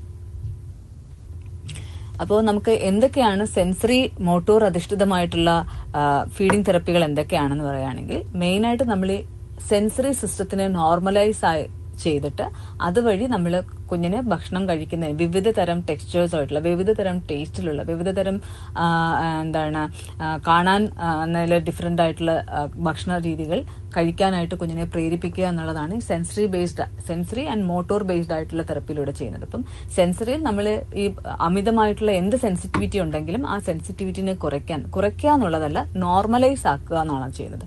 നോർമലൈസ് ചെയ്യാനായിട്ട് ശ്രമിക്കുന്നു. അതോടൊപ്പം തന്നെ സെൻസറി പ്രോബ്ലം വരുമ്പോൾ നമുക്കൊരു അസോസിയേറ്റഡ് ആയിട്ടുള്ള മോട്ടോർ ഡിഫിക്കൽട്ടി അല്ലെങ്കിൽ മൂവ്മെന്റ് റിലേറ്റഡ് ആയിട്ടുള്ള പ്രോബ്ലം വരാം. ഫോർ എക്സാമ്പിൾ, ഞാൻ ഭക്ഷണം ചവച്ചരച്ചാണ് കഴിക്കുന്നത് അല്ലെ. ചവച്ചരയ്ക്കുമ്പോൾ ഏറ്റവും ഇമ്പോർട്ടന്റ് ആയിട്ട് വരുന്ന എന്താണ്, ഒരു പ്രഷർ കോമ്പണന്റ് വരുന്നുണ്ട്, പ്രോപ്പർ റിസപ്ഷൻ എന്ന് പറയും. അപ്പോൾ ഇവിടെ എനിക്ക് ഇത് എത്ര പ്രഷർ ചെയ്യണം, ഞാൻ മുറുക്ക് കടിക്കുമ്പോൾ നല്ലപോലെ കടിക്കണം. അതേസമയം ഞാനൊരു റൈസാണ് കഴിക്കുന്നതെങ്കിൽ എനിക്ക് അത്രത്തോളം പ്രഷർ കൊടുക്കേണ്ട ആവശ്യമില്ല. അപ്പൊ ഈ ഒരു സെൻസറി പ്രോബ്ലം വരുമ്പോൾ ഇതിനനുസരിച്ചുള്ള മോട്ടോർ ഡിഫിക്കൽട്ടീസും വരാം. കാരണം കുഞ്ഞിനൊരു കൺഫ്യൂഷൻ വരും, ഞാൻ വാ തുറക്കണോ, എത്ര രീതിയിൽ ഞാൻ ശക്തി കൊടുക്കണം, ഈ ഒരു സ്കില്ലിലും അവർക്ക് ബുദ്ധിമുട്ട് വരും. അപ്പം അതുകൊണ്ടാണ് സെൻസറി ആൻഡ് മോട്ടോർ ബേസ്ഡ് ആയിട്ടുള്ള തെറപ്പി എന്ന് നമ്മൾ ഉദ്ദേശിക്കുന്നത്. ഇവിടെ നമ്മൾ ചെയ്യുന്നത് സെൻസറി തെറപ്പി അല്ലെങ്കിൽ സെൻസറി മോട്ടോർ ബേസ്ഡ് ഇന്റർവെൻഷനിൽ നമ്മൾ കൂടുതലും ഫോക്കസ് ചെയ്യുന്നത് കുഞ്ഞുങ്ങൾക്ക് കാമിംഗ് ആയിട്ടുള്ള, ഫോർ എക്സാമ്പിൾ കാമിംഗ് എപ്പോഴാണ് കൊടുക്കുന്നത്, കൂടുതലായിട്ടുള്ള സെൻസേഷൻ ഉണ്ടെങ്കിൽ ആ സെൻസേഷനെ കാം ചെയ്യുക, അല്ലെങ്കിൽ സെൻസേഷൻ തീരെ ഇല്ലാത്ത കേസസിൽ നമ്മൾ അതിനെ അലേർട്ട് ചെയ്യിപ്പിക്കുക. ഈ 2 രീതിയിലാണ് നമുക്ക് തെറപ്പി കൂടുതലും ഫോക്കസ് ചെയ്യുന്നത്. അപ്പോൾ ഫോർ എക്സാമ്പിൾ ഹൈപ്പർ സെൻസിറ്റിവിറ്റി ഉള്ള കുഞ്ഞുങ്ങളിൽ നമുക്ക് കൂടുതലും അവർക്ക് ബബിൾ ആക്ടിവിറ്റീസ് കൊടുക്കാം. അതുപോലെ തന്നെ നമുക്ക് ചൂയി ട്യൂബ് പോലത്തുള്ള കാര്യങ്ങൾ കൊടുത്തിട്ട് കുഞ്ഞുങ്ങളെ കൂടുതലും ഒരു കാമിംഗ് സെൻസേഷനിലേക്ക് കൊണ്ടുവരാൻ സാധിക്കും. അതുപോലെ തന്നെ ഒട്ടും തന്നെ സെൻസേഷൻ കിട്ടുന്നില്ല, അല്ലെങ്കിൽ നമുക്ക് ഹൈപ്പോ സെൻസിറ്റിവിറ്റി ആണെന്നുണ്ടെങ്കിൽ നമുക്ക് കൂടുതലായിട്ടും ഒരു ബാറ്ററി ഓപ്പറേറ്റഡ് ആയിട്ടുള്ള ടൂത്ത് ബ്രഷ് യൂസ് ചെയ്യാം. അതുപോലെ തന്നെ സോൾട്ടി ആയിട്ടുള്ള ഫുഡ് ഐറ്റംസ് എല്ലാം ട്രൈ ചെയ്യുക. ഇതെല്ലാം നമുക്ക് ട്രൈ ചെയ്യാവുന്നതാണ്. അങ്ങനെയാണ് ആ ഒരു പ്രവർത്തനത്തിനെ നമ്മൾ അലേർട്ടിംഗ് സെൻസറി പ്രവർത്തനമെന്നും അതുപോലെ തന്നെ സെൻസറി പ്രവർത്തനങ്ങൾ ശരിയായ രീതിയിലാക്കുന്നത്, അതായത് നമ്മുടെ ഹൈപ്പോ സെൻസിറ്റിവിറ്റി അല്ലെങ്കിൽ hyper sensitivity, calming as well as alerting kind of activities, പ്രവർത്തനങ്ങൾ എങ്ങനെ നമ്മൾ ചൂസ് ചെയ്ത് ചെയ്യണമെന്നുള്ളതാണ് ഇതിൽ പറഞ്ഞിരിക്കുന്നത്. നമുക്ക് ഓൾറെഡി അറിയുന്ന ചെറിയ ചെറിയ കാര്യങ്ങളാണ്. ഞാൻ ഓൾറെഡി തന്നെ പറഞ്ഞു, വൈബ്രേഷൻ ബാറ്ററീസ് നമുക്ക് ചെയ്യാം. അതുപോലെ തന്നെ നമ്മൾക്ക് ചുണ്ടും അതുപോലെ വായ്ക്കകത്തുമുള്ള സ്ട്രക്ചേഴ്സ്, അതിനെ നമ്മൾ ഓറൽ സ്ട്രക്ചേഴ്സ് എന്ന് പറയുന്നത്. വായ്ക്കകത്ത് നമുക്ക് ചവയ്ക്കാനും കഴിക്കാനും സഹായിക്കുന്ന സാധനങ്ങളെയാണ് നമ്മുടെ ഓറൽ സ്ട്രക്ചേഴ്സ് എന്ന് പറയുന്നത്. ഈ ഓറൽ സ്ട്രക്ചേഴ്സിന് എക്സാമ്പിൾ ആണ് പല്ല്, നാവ്, അതുപോലെ തന്നെ ചുണ്ടുകള്, ഇതെല്ലാം. അപ്പൊ ഈ സ്ട്രക്ചേഴ്സിന് നമുക്ക് എന്താ പറയാ, സെൻസിറ്റിവിറ്റി കുറയ്ക്കാനും മോട്ടോർ സ്ട്രക്ചർ കൂട്ടാനും വേണ്ടിയുള്ള കുറച്ച് എക്സസൈസസ് ഉണ്ട്. ഈ എക്സസൈസസുകൾ കുഞ്ഞുങ്ങൾക്ക് പറഞ്ഞു കൊടുക്കുക. അതുപോലെ തന്നെ ഫുഡ് കൂടുതലും അവരെ സെൻസേഷൻ കിട്ടാൻ വേണ്ടിയുള്ള ഭക്ഷണ രീതികൾ ചൂസ് ചെയ്ത് കൊടുക്കുക. അപ്പൊ നമുക്ക് പറയാം നട്ട്സ്, സോൾട്ടി ഫുഡ്, അതുപോലെ തന്നെ മുറുക്ക് പോലത്തുള്ള ഭക്ഷണ പദാർത്ഥങ്ങൾ ചൂസ് ചെയ്ത് കഴിക്കുക. ഇതെല്ലാം ഇതൊരു അലേർട്ടിങ്ങിന് വേണ്ടിയുള്ള ആക്ടിവിറ്റീസ് ആണെന്ന് നമുക്ക് എടുക്കാം. അതുപോലെ അതിന്റെ ജസ്റ്റ് ഓപ്പോസിറ്റ് വരുന്ന കാര്യങ്ങളാണ് കാമിംഗ് ആയിട്ടുള്ളത്. കാമിങ്ങിന് കൂടുതൽ നമ്മൾ ബബിൾ ഊതാൻ പറയുക കുഞ്ഞുങ്ങൾക്ക്. അതുപോലെ തന്നെ കുപ്പിയിൽ നിന്ന് വെള്ളം കുടിക്കുക, സിപ്പ് ചെയ്ത് കുടിക്കുന്ന കാര്യങ്ങൾ. സ്റ്റാർട്ട് ചെയ്യാൻ വേണ്ടി നമുക്ക് തിക്ക് ഫ്ലൂയിഡിൽ നിന്ന് സ്റ്റാർട്ട് ചെയ്ത് തുടങ്ങാം. അതായത് ചിക്കു ജ്യൂസ് അങ്ങനത്തെ കാര്യങ്ങളിൽ നിന്ന് നമുക്ക് തിക്കായിട്ടുള്ള സിപ്പറിൽ നിന്ന് കുടിക്കുക. അപ്പൊ ഈ ഒരു കാര്യങ്ങളെല്ലാം നമുക്ക് വളരെ ഭക്ഷണം കഴിക്കുന്നത് അത് ഒരു എന്താ പറയാ ഒരു വളരെ മോശമായിട്ടുള്ള അല്ലെങ്കിൽ വളരെ ആൻസൈറ്റി ഉണ്ടാക്കുന്ന ഒരു സിറ്റുവേഷൻ ആണെന്നുള്ളതല്ലാതെ വളരെ രസകരമായ രീതിയിൽ വേണം നമ്മൾ ഭക്ഷണം പ്രസന്റ് ചെയ്യുന്നത് തന്നെ. അപ്പൊ നമ്മൾ പലതരത്തില് നമ്മളിപ്പോ സോഷ്യൽ മീഡിയ പ്ലാറ്റ്ഫോമിലോ അല്ലെങ്കിൽ എന്തെങ്കിലും വീഡിയോസ് എടുത്ത് നോക്കുമ്പോൾ തന്നെ നമുക്കറിയാം പല പാരന്റ്സും ആണെങ്കിൽ ഭക്ഷണം പല രീതിയിൽ പ്രസന്റ് ചെയ്ത് കാണാറുണ്ട്. ഒരു എന്താണ് ദോശ തന്നെ 2 കണ്ണുകളൊക്കെ ഇട്ടിട്ട് അതുപോലെ മൂക്കും കണ്ണും ഒക്കെ ഉണ്ടാക്കി വെച്ച് ഭക്ഷണം കൊടുക്കുന്നത് കാണാം. അപ്പൊ അത് കുട്ടികളെ കൂടുതലും എന്താ പറയാ എന്താണ് ഞാൻ കഴിക്കാൻ പോകുന്നത് അല്ലെങ്കിൽ എന്താണ് ഈ ഫ്രണ്ടിൽ ഇരിക്കുന്നതിനെ പറ്റിയുള്ള ഒരു ആവേശം അവർക്ക് ഉണ്ടാവുന്നുണ്ട്. ഭക്ഷണം കഴിക്കാനുള്ള ഒരു തോന്നൽ അതൊക്കെ അവർക്ക് ഉണ്ടാക്കിയെടുക്കുക ചെയ്യുന്നത്. അപ്പൊ ഇതുപോലെയുള്ള രീതിയിൽ ഒരു ബിഹേവിയറൽ വൈസ് ആയിട്ടുള്ള തെറപ്പിയും ഒരു സെൻസറി ബേസ്ഡ് ആയിട്ടും മോട്ടോർ അധിഷ്ഠിതമായിട്ടുള്ള തെറപ്പികൾ നമുക്ക് അവർക്ക് കൊടുക്കാൻ സാധിക്കുന്നതാണ്. അപ്പോൾ ഇവിടെ ഫീഡിങ് ഓട്ടിസം ഉള്ള കുഞ്ഞുങ്ങളിൽ ഫീഡിങ് റിലേറ്റഡ് ആയിട്ടുള്ള എന്ത് കാര്യങ്ങൾ വരുമ്പോഴും ഏറ്റവും അധികം നമ്മൾ ശ്രദ്ധിക്കേണ്ട കാര്യം എന്തുകൊണ്ടാണ് ഈ സെൻസറി പ്രോബ്ലംസ് ഉണ്ടാകുന്നത് എന്ന് മനസ്സിലാക്കേണ്ടതാണ്. അപ്പൊ അല്ലെങ്കിൽ എന്തുകൊണ്ടാണ് ഈ ഫീഡിംഗ് പ്രോബ്ലംസ് ഉണ്ടാകുന്നതെന്ന് മനസ്സിലാക്കേണ്ടതാണ്. അപ്പൊ ഫീഡിംഗ് പ്രോബ്ലം വരുന്നത് സെൻസറി കൊണ്ടാണോ, ബിഹേവിയർ കൊണ്ടാണോ, മോട്ടോർ കൊണ്ടാണോ, ഈ കാര്യങ്ങൾ നമ്മൾ മനസ്സിലാക്കിയാലേ അതിനനുസരിച്ച് നമുക്കുള്ള തെറപ്പി കൊടുക്കാൻ സാധിക്കത്തുള്ളൂ. അപ്പോൾ അതിന് നിങ്ങൾ ആദ്യം നോക്കേണ്ട സൂചിക പ്രകാരം നേരത്തെ ഞാൻ ഒരു സ്ലൈഡിൽ എക്സ്പ്ലെയിൻ ചെയ്തിട്ടുണ്ടായിരുന്നു എന്തൊക്കെ ഘടനകളാണ് നമ്മൾ എടുക്കേണ്ടത് അതൊരു ഫീഡിംഗ് ഡിഫിക്കൽറ്റി ഉണ്ട് എന്ന് ഡിസൈഡ് ചെയ്യാനായിട്ട്. ആ ഫാക്ടേഴ്സ് ഉണ്ടെന്ന് മനസ്സിലാക്കി കഴിഞ്ഞു കഴിഞ്ഞാൽ ഉടനെ തന്നെ നിങ്ങളൊരു വിദഗ്ധരുടെ അഭിപ്രായം എടുക്കേണ്ടതാണ്. നിങ്ങൾക്കൊരു സ്പീച്ച് പത്തോളജിസ്റ്റിനെ കാണാം, അതുപോലെ തന്നെ ഒക്കുപേഷണൽ തെറപ്പിസ്റ്റിനെയും കാണാവുന്നതാണ്. രണ്ടുപേര് ചേർന്ന് ചിലപ്പം ഒരു അസസ്മെന്റ് നടത്താം, അല്ലെങ്കിൽ ഇൻഡിപെൻഡന്റ് ആയിട്ട് അസസ്മെന്റ് ചെയ്തിട്ട് ഒരു ഡിസിഷനിൽ എത്തുകയാണ് ചെയ്യുന്നത്. അപ്പോൾ അങ്ങനെ ചെയ്യുന്ന സമയത്ത് ഏറ്റവും ഇമ്പോർട്ടന്റ് ആയിട്ട് നോക്കേണ്ട കാരണം എന്താണെന്ന് ഫസ്റ്റ് മനസ്സിലാക്കുക. കാരണം മനസ്സിലാക്കിയുള്ള ട്രീറ്റ്മെന്റിലേക്ക് പോവുക എന്നുള്ളതാണ് ഫീഡിംഗ് തെറപ്പിയെ ഉദ്ദേശിച്ച് ഏറ്റവും ഇമ്പോർട്ടന്റ് ആയിട്ടുള്ള കാര്യം. അതുപോലെ തന്നെ നമ്മുടെ ഇതിനേക്കാളും എല്ലാം വരുന്നൊരു കാര്യമുണ്ട്. നമുക്ക് എന്താണ് പ്രോബ്ലം എന്ന് കുഞ്ഞിന് കമ്മ്യൂണിക്കേറ്റ് ചെയ്യാൻ കുറച്ചുകൂടെ ബെറ്റർ ആണെങ്കിൽ ഏറ്റവും എളുപ്പമാണ് അല്ലെ. നമുക്ക് എനിക്ക് എന്താണ് വേണ്ടത്, എനിക്ക് എന്താണ് എന്റെ പ്രശ്നം എന്നുള്ളത് മറ്റുള്ളവരെ അറിയിക്കുക എന്നുള്ളത് വളരെ ഇമ്പോർട്ടന്റ് ആണ്. അപ്പോൾ കമ്മ്യൂണിക്കേഷൻ എന്നുള്ള ഒരു കോൺസെപ്റ്റും കുഞ്ഞിനെ ഭക്ഷണ റിലേറ്റഡ് ആയിട്ടുള്ള കാര്യങ്ങൾ സമയത്ത് ഏറ്റവും ഇമ്പോർട്ടന്റ് ആയിട്ട് കുറച്ച് വാക്കുകൾ പഠിപ്പിച്ചു കൊടുക്കാം. അല്ലെങ്കിൽ നമ്മൾ പറയും SOS സയൻസ് എന്നുള്ള കാര്യങ്ങൾ കുറച്ച് കുഞ്ഞുങ്ങളെ പഠിപ്പിച്ചു കൊടുക്കാവുന്നതാണ്.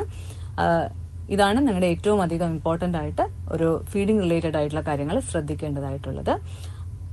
ഇനി ആരെ നിങ്ങൾക്ക് കോണ്ടാക്ട് ചെയ്യാം, അല്ലെങ്കിൽ കുഞ്ഞുങ്ങൾക്ക് ഓട്ടിസം നിങ്ങളുടെ കുഞ്ഞുങ്ങൾക്ക് ഫീഡിംഗ് ഡിഫിക്കൽറ്റി ഉണ്ട് എന്നുണ്ടെങ്കിൽ ആരെയാണ് മീറ്റ് ചെയ്യേണ്ടതെന്ന് വെച്ചാൽ നിങ്ങൾക്ക് ഒരു ഓത്തറൈസ്ഡ് ആയിട്ടുള്ള ഒരു സ്പീച്ച് തെറപ്പി സെന്റർ അല്ലെങ്കിൽ ഒരു ഒക്കുപേഷണൽ തെറപ്പി സെന്റർ ഉണ്ടെങ്കിൽ അവിടെ നിങ്ങൾക്ക് സ്പീച്ച് തെറപ്പിസ്റ്റിനെ കോണ്ടാക്ട് ചെയ്യാവുന്നതാണ്, അല്ലെങ്കിൽ ഒക്കുപേഷണൽ തെറപ്പിസ്റ്റിനെ കോണ്ടാക്ട് ചെയ്യാവുന്നതാണ്.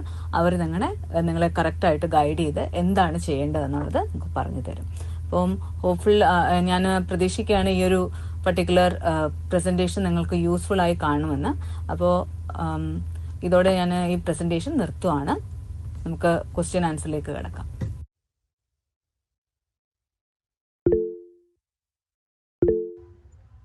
Good morning everyone.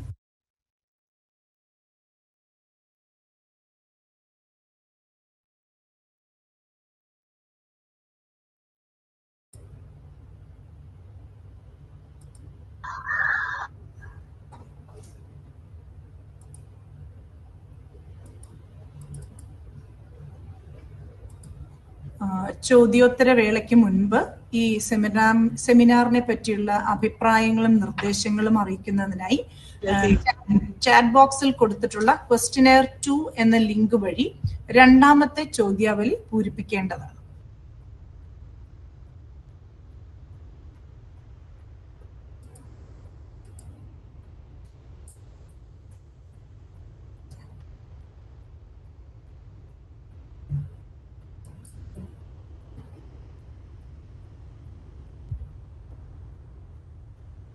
അടുത്തതായി ചോദ്യോത്തര വേളയാണ്.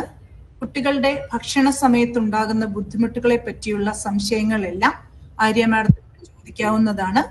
സംശയങ്ങൾക്ക് മറുപടി പറയുന്നതിനായി വിവിധ മേഖലകളിലെ വിദഗ്ധർ കൂടി ഈ മീറ്റിൽ ജോയിൻ ചെയ്തിട്ടുണ്ട്. ഇന്നത്തെ പാനലിലുള്ളവർ മിസ് ഷൈനി ഫിസിയോതെറപ്പിസ്റ്റ് ആണ്. പോസ്റ്റർ, ചലനശേഷി എന്നിവയെ പറ്റിയുള്ള സംശയങ്ങൾ ചോദിക്കാം. Miss Rajitha social worker, RPWD act അനുസരിച്ച് ലഭ്യമായേക്കാവുന്ന ആനുകൂല്യങ്ങളെ പറ്റിയുള്ള സംശയങ്ങൾ മാഡത്തിനോട് ചോദിക്കാവുന്നതാണ്. മിസ് ജീന, സൈക്കോളജിസ്റ്റ്, കുഞ്ഞുങ്ങളുടെ പെരുമാറ്റത്തിൽ ഉണ്ടാകുന്ന പ്രശ്നങ്ങൾക്ക് നിർദ്ദേശങ്ങളും പരിഹാരവും മാഡം നൽകുന്നതാണ്. ഇനി ചോദ്യോത്തര വേളയിലേക്ക് കടക്കാം.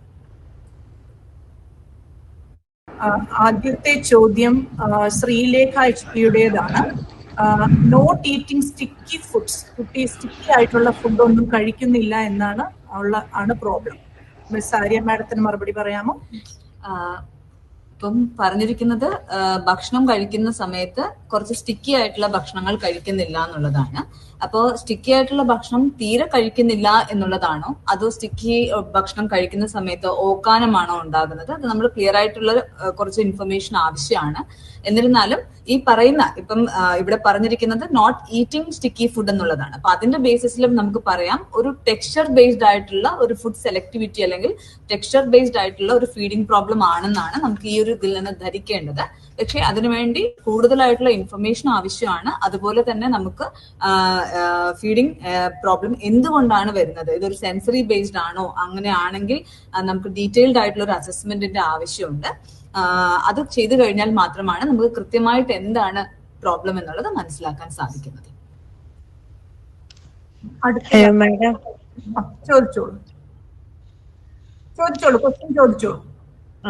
എന്റെ മോൻ ഭക്ഷണം നോയിക്കൊണ്ടിരിക്കുന്നതല്ലാതെ ഇപ്പൊ പിറ്റ് കഴിക്കുന്നില്ല. അത് നമ്മൾ കുറെ പ്രോംപ്റ്റ് ചെയ്യുമ്പോൾ 2-3 കഷ്ണം ദോശ എന്തെങ്കിലും വായി വെച്ച് പിന്നെ കുറച്ച് കഴിയുമ്പോൾ അതങ്ങ് ഓക്കാനിട്ട് തുപ്പിക്കളയാണ് ചെയ്യുന്നത്. ഈ ഇടയ്ക്കായിട്ടാണ് ഇങ്ങനൊരു ബിഹേവിയർ തുടങ്ങിയിട്ടുള്ളത്. ഓക്കെ, അപ്പം ഇവിടെ 2 പ്രോബ്ലമാണ് വരുന്നത്. ഒന്നെന്ന് പറയുന്നത് ഒരു ലേണിംഗ് പ്രോബ്ലം ഉണ്ട്. അതായത് നമ്മൾ ഭക്ഷണം കഴിക്കുമ്പോൾ നമ്മൾ എങ്ങനെയാ ചെയ്യുന്നത്, ഭക്ഷണം കാണുന്നു, അത് എടുത്ത് വായിക്കകത്ത് കൊണ്ടുപോയി ചവച്ചരച്ച് കഴിക്കുക എന്നുള്ളത്. അപ്പം ആള് ആ ഒരു പ്രോസസ്സിൽ ഫസ്റ്റ് പാർട്ടിൽ തന്നെ ആൾക്ക് ലേണിങ്ങിനൊരു പ്രോബ്ലം വരുന്നുണ്ട്. ഞാൻ ഓൾറെഡി പറഞ്ഞു, മറ്റു കുഞ്ഞുങ്ങളെ പോലെ ഇമിറ്റേഷനിലൂടെ കാര്യങ്ങൾ പഠിക്കാനായിട്ടുള്ള ബുദ്ധിമുട്ട് കൊണ്ടാണ്. അപ്പൊ നമ്മൾ കൂടുതലും അവരെ ഫസ്റ്റ് എന്ന് പറയുന്നത് ഒരു ഫീഡിങ്, അവരുടെ ഏറ്റവും കൂടുതൽ കുഞ്ഞുങ്ങൾ എന്താ പറയാ അവരുടെ പിയേഴ്സ്, അതായത് അവരുടെ സെയിം ഏജിലുള്ള ആൾക്കാരെ കണ്ടാണ് കൂടുതലും പഠിക്കുന്നതാണ് അവർക്ക് കൂടുതലും താല്പര്യം. അപ്പൊ ഒരു നല്ലൊരു മോഡൽ പ്രൊവൈഡ് ചെയ്യുക, അതുപോലെ തന്നെ എല്ലാ ദിവസവും നല്ല രീതിയിൽ ഈ ഒരു കാര്യം പ്രാക്ടീസ് ചെയ്യിക്കുക എന്നുള്ളതാണ്. രണ്ടാമത്തത് ഭക്ഷണം വായിക്കാത്ത എടുത്തു കഴിഞ്ഞതിന് ശേഷം തുപ്പിക്കളയുന്നുണ്ട്. അപ്പൊ തുപ്പിക്കളയുക എന്നുള്ളത് പറയുമ്പോൾ നമ്മൾ നോക്കേണ്ടത് കുഞ്ഞ് ചിപ്സ് പോലത്തുള്ള സാധനങ്ങൾ അതിനെ ഒന്ന് വായിലെടുത്ത് ഒന്ന് കുറച്ചു നേരം വായിൽ നനച്ചതിന് ശേഷം എടുത്ത് കളയുവാണോ ചെയ്യുന്നത്, അതോ ഭക്ഷണം വായിക്കാത്ത അകത്ത് എത്തിയ ഉടനെ തന്നെ ഓക്കാനിക്കുകയാണ് ചെയ്യുന്നത്? എന്താണ് കൃത്യമായിട്ട് ചെയ്യുന്ന ബിഹേവിയർ? രണ്ടോ ദോശ എന്തെങ്കിലും കൊടുത്താൽ രണ്ടും ഇങ്ങനെ പ്രോംപ്റ്റ് ചെയ്തിരിക്കുമ്പോഴാണ് അവൻ കഴിക്കുന്നത്. അരമണിക്കൂർ കൂടുതൽ എടുക്കുന്നുണ്ട് ഈയിടെയായിട്ട് ഭക്ഷണം കഴിക്കാൻ. 2-3 കഷ്ണം കഴിച്ചിട്ട് പിന്നെ ആ ഓക്കാനിട്ടങ്ങ് തുപ്പിക്കളയാണ്. പണ്ടിങ്ങനെ ഒരു പ്രോബ്ലം ഇല്ലായിരുന്നു. ഈ ഇടയ്ക്ക് ആണ് ഒരു 2-3 വീക്സ് ആയിട്ടാണ് ഇപ്പൊ ഇങ്ങനെ ഒരു പ്രോബ്ലം കാണുന്നത്. അപ്പൊ നമ്മൾ ആദ്യം നോക്കേണ്ടത് മോന്റെ വിശപ്പൊക്കെ കറക്റ്റ് ആയിട്ടാണോ ഉള്ളത്? അതെ, അവന് ഇപ്പൊ ചിലപ്പോ വിശക്കുമ്പോ ബിസ്ക്കറ്റ് വേണമെന്ന് പറയാം. അപ്പൊ ബിസ്ക്കറ്റ് കൊടുക്കാം, അവൻ പറയുന്ന ബിസ്ക്കറ്റ് കൊടുത്താലും ചിലപ്പോ അത് നോക്കിയിട്ട് തിരിച്ചു വെച്ചിട്ട് അങ്ങ് പോവുകയാണ് ചെയ്യുന്നത്. ഓക്കെ, അപ്പൊ നമുക്ക് ആദ്യം ചെയ്യേണ്ടത് എന്താ വെച്ചാൽ ഇപ്പം എന്താണ് ഫസ്റ്റ് നമുക്കൊരു ഫിസിഷ്യനെ കാണാം. ഫിസിഷ്യനെ കണ്ടിട്ട് കുഞ്ഞിന് എന്താണ് ഈ വിശപ്പിന്റെ കാര്യം, അതിന്റെ റിലേറ്റഡ് ആയിട്ടുള്ള ഒരു അസസ്മെന്റ് നമുക്കൊന്ന് ചെയ്യണം. അതുപോലെ തന്നെ ഈ ഒരു പ്രോബ്ലം നമ്മുടെ കുഞ്ഞ് ഭക്ഷണം കഴിക്കുന്നതിന്റെ ഇൻടേക്കിനെ വളരെയധികം ബാധിക്കുന്നുണ്ടെങ്കിൽ തീർച്ചയായിട്ടും ഒരു ഫീഡിംഗ് അസസ്മെന്റ് നമ്മൾ ചെയ്യേണ്ടതായിട്ടുണ്ട്. ഫീഡിംഗ് അസസ്മെന്റ് ചെയ്തതിനു ശേഷം നമുക്ക് കൃത്യമായി മനസ്സിലാക്കാൻ സാധിക്കും എന്തുകൊണ്ടാണ് ഈ ഒരു പ്രോബ്ലം വരുന്നത്. ഡെഫിനറ്റ്ലി കുഞ്ഞിനൊരു ലേണിംഗ് പ്രോബ്ലം റിലേറ്റഡ് ആയിട്ടൊരു ലേണിംഗ് ഫാക്ടർ അവിടെ ഓൾറെഡി പ്രസന്റ് ആണ്. അതോടൊപ്പം തന്നെ ഏതെങ്കിലും, അതായത് സെൻസറി ബേസ്ഡ് ആയിട്ടുള്ള എന്തെങ്കിലും ഇഷ്യൂ ഉണ്ടോ അല്ലെങ്കിൽ മോട്ടോർ ബേസ്ഡ് ആയിട്ടുള്ള ഇഷ്യൂ ഉണ്ടോ എന്നുള്ളത് നമുക്ക് തിരിച്ചറിയേണ്ടതായിട്ടുണ്ട്. അപ്പൊ അതിനു വേണ്ടിയാണ് ഞാൻ ഈ ഫീഡിംഗ് ഡിഫിക്കൽട്ടിയുടെ കാര്യം, ഫീഡിംഗ് അസസ്മെന്റിന്റെ കാര്യം ചെയ്യണമെന്ന് പറഞ്ഞത്. ലാംഗ്വേജ് മാഡം ഞാൻ കേട്ടു, പറഞ്ഞോളൂ.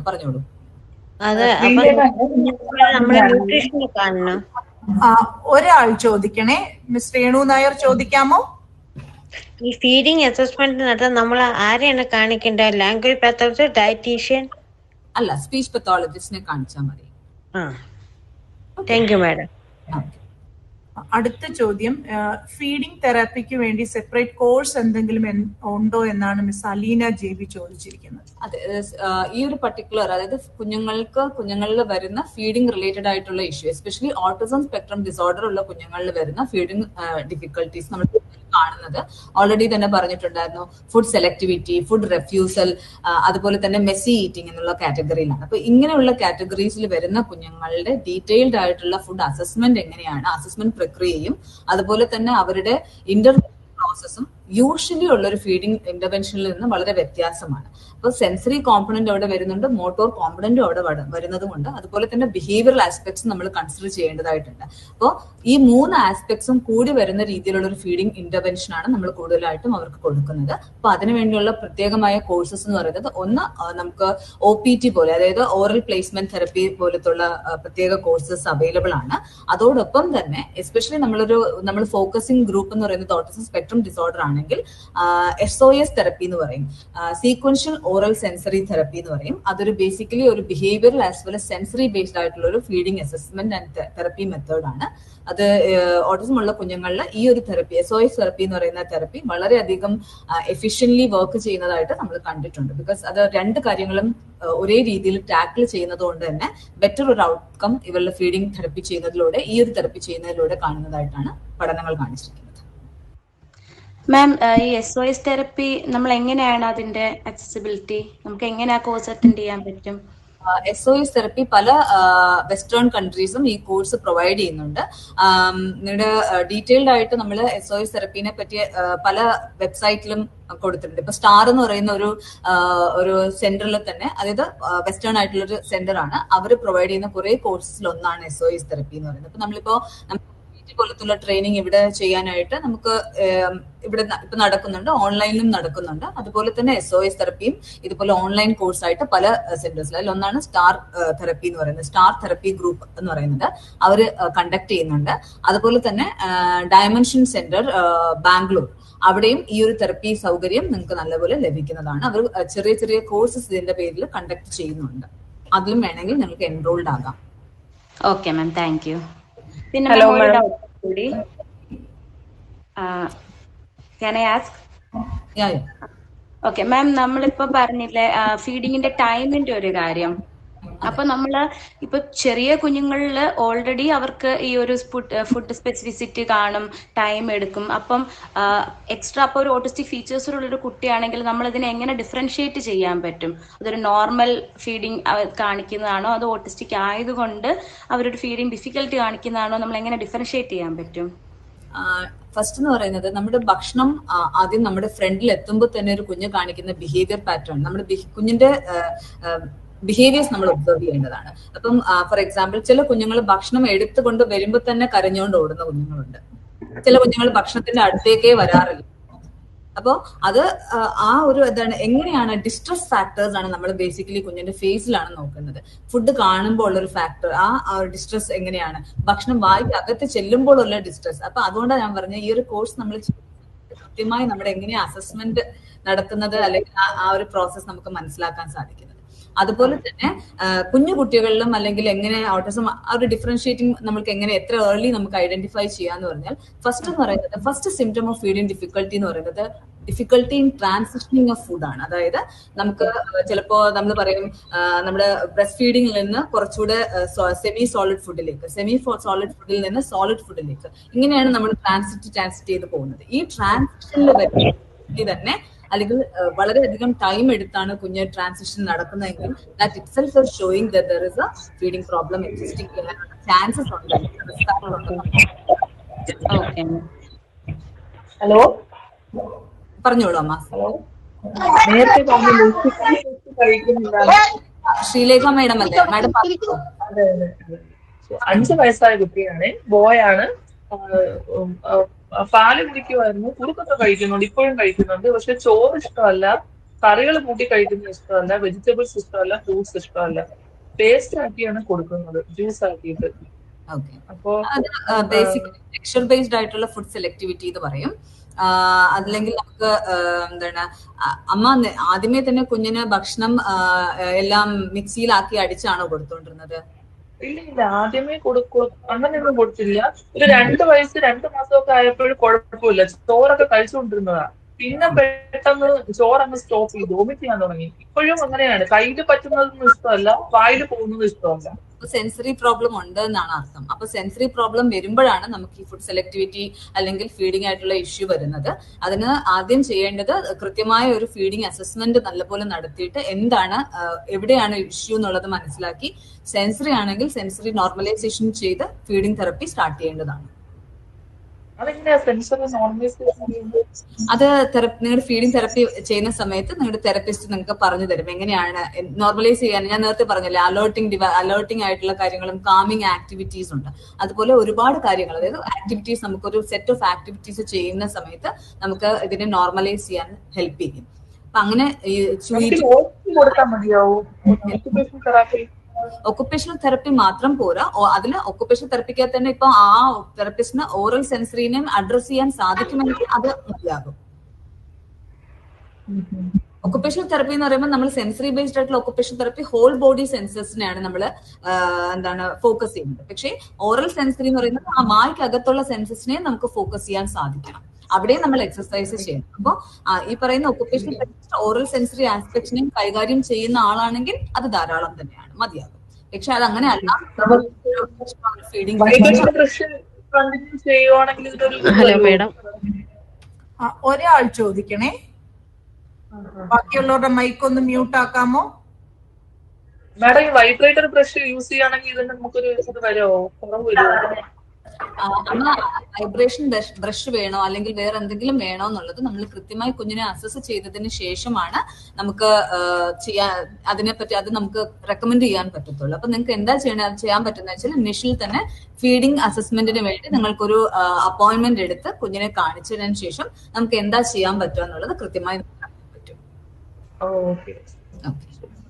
മാഡം എന്നാണ് വരേണ്ടത്? ഡേറ്റ് ഏത് വീക്കാണുള്ളത് പറയാമോ? ഡേറ്റ് നിങ്ങൾ റിസപ്ഷനിൽ വിളിച്ച് അപ്പോയിന്റ്മെന്റ് എടുത്തതിന് ശേഷം മാത്രമേ വരാൻ പാടുള്ളൂ. അപ്പം സ്ക്രീനിൽ കാണുന്ന നമ്പറിൽ വിളിച്ചിട്ട് ഒരു അപ്പോയിന്റ്മെന്റ് എടുത്തതിന് ശേഷം നിങ്ങൾക്ക് അസസ്മെന്റ് ഡേറ്റ് കിട്ടുന്നതാണ്. ശരി, താങ്ക് യു.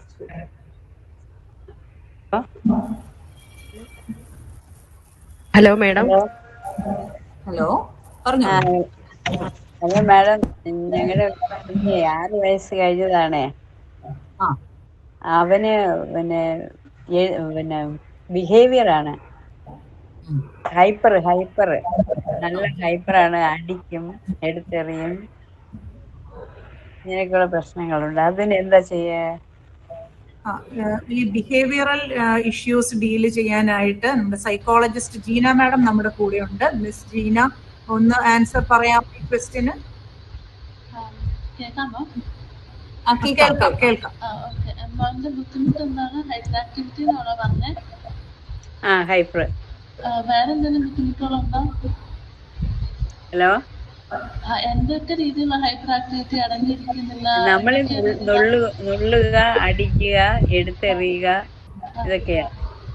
ഓക്കെ. അപ്പം മോനെ എന്തെങ്കിലും കാണിച്ചിട്ടുണ്ടോ? ഞാൻ നിഷി വന്നിട്ടുണ്ട്, നിഷില് കാണിക്കുന്നുണ്ട്, പിന്നെ ഇപ്പൊ തെറാപ്പി കൊടുക്കുന്നുണ്ട്. മാറ്റമില്ല, അതുകൊണ്ടാ ചോദിച്ചത്. എന്തുകൊണ്ടാ മാറ്റമില്ല? ഇതൊക്കെ ചെയ്തിട്ട് മാറ്റമില്ല, അതുകൊണ്ടാണ് ചോദിക്കുന്നത്. എന്താ ചെയ്യുക?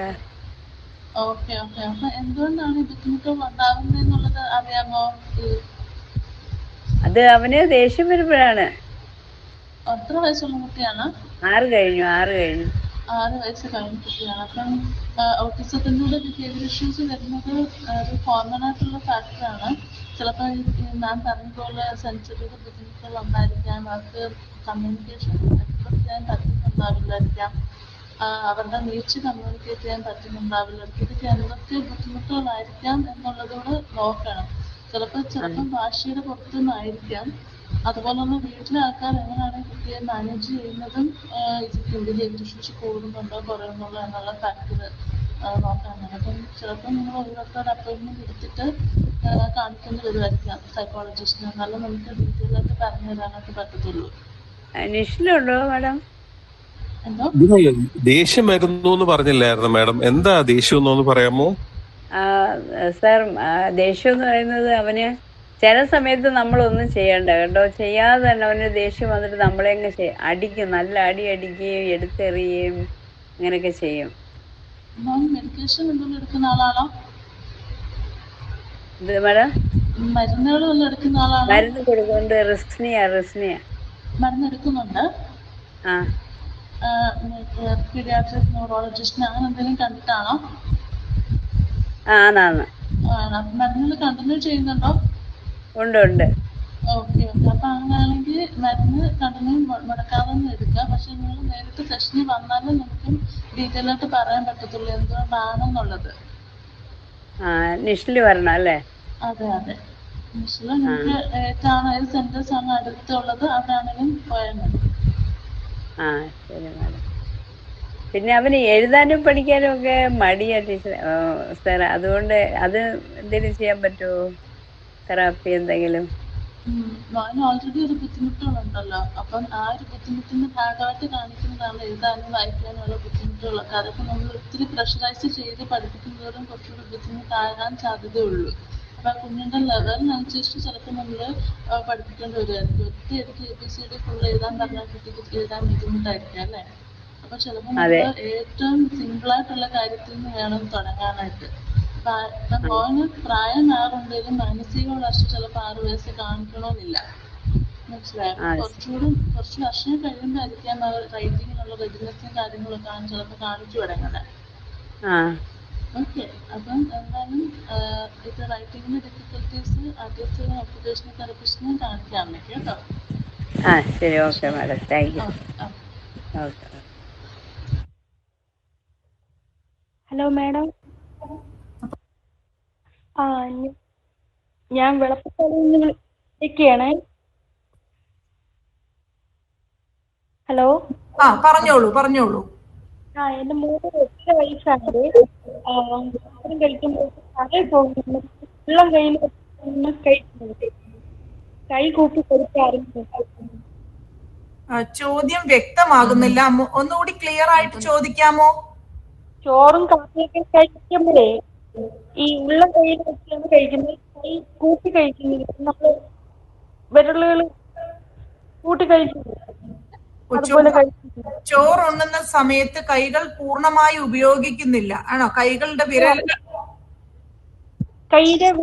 ഉപയോഗിക്കുന്നില്ല, ഉള്ളം കൈ വെച്ചാണ് കഴിക്കുന്നത്. ഉരുളയാക്കി കൊടുത്തിട്ടുണ്ടായിരുന്നു. ഉരുളയാക്കി കൊടുക്കുമ്പോ എങ്ങനെയാ പിടിക്കുന്നേ?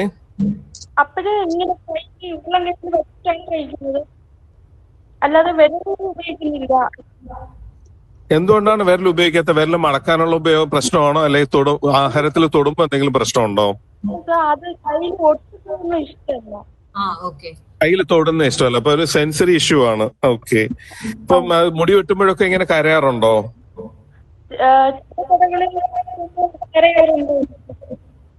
ഉണ്ടല്ലേ.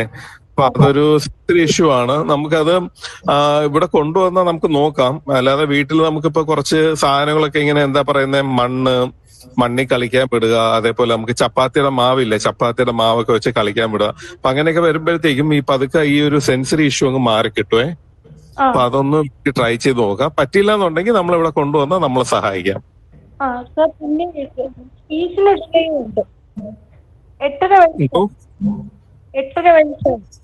8.5 വയസ്സായല്ലേ? നല്ല ലേറ്റ് ആണ്. കാരണം നമുക്ക് നേരത്തെ അത് നോക്കേണ്ടായിരുന്നു. എങ്കിലും കുഴപ്പമില്ല, ഇത് നമുക്ക് ഒരുപാട് പേർക്ക് മാറ്റം വരുന്നുണ്ട്.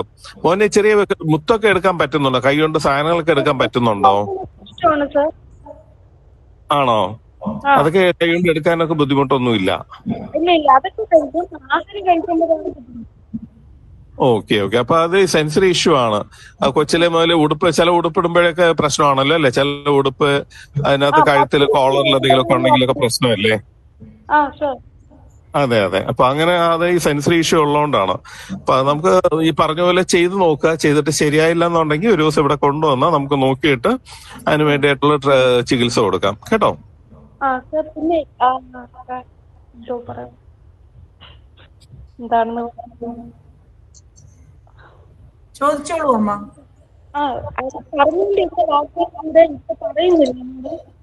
ക്ലിയർ അല്ല കേട്ടോ.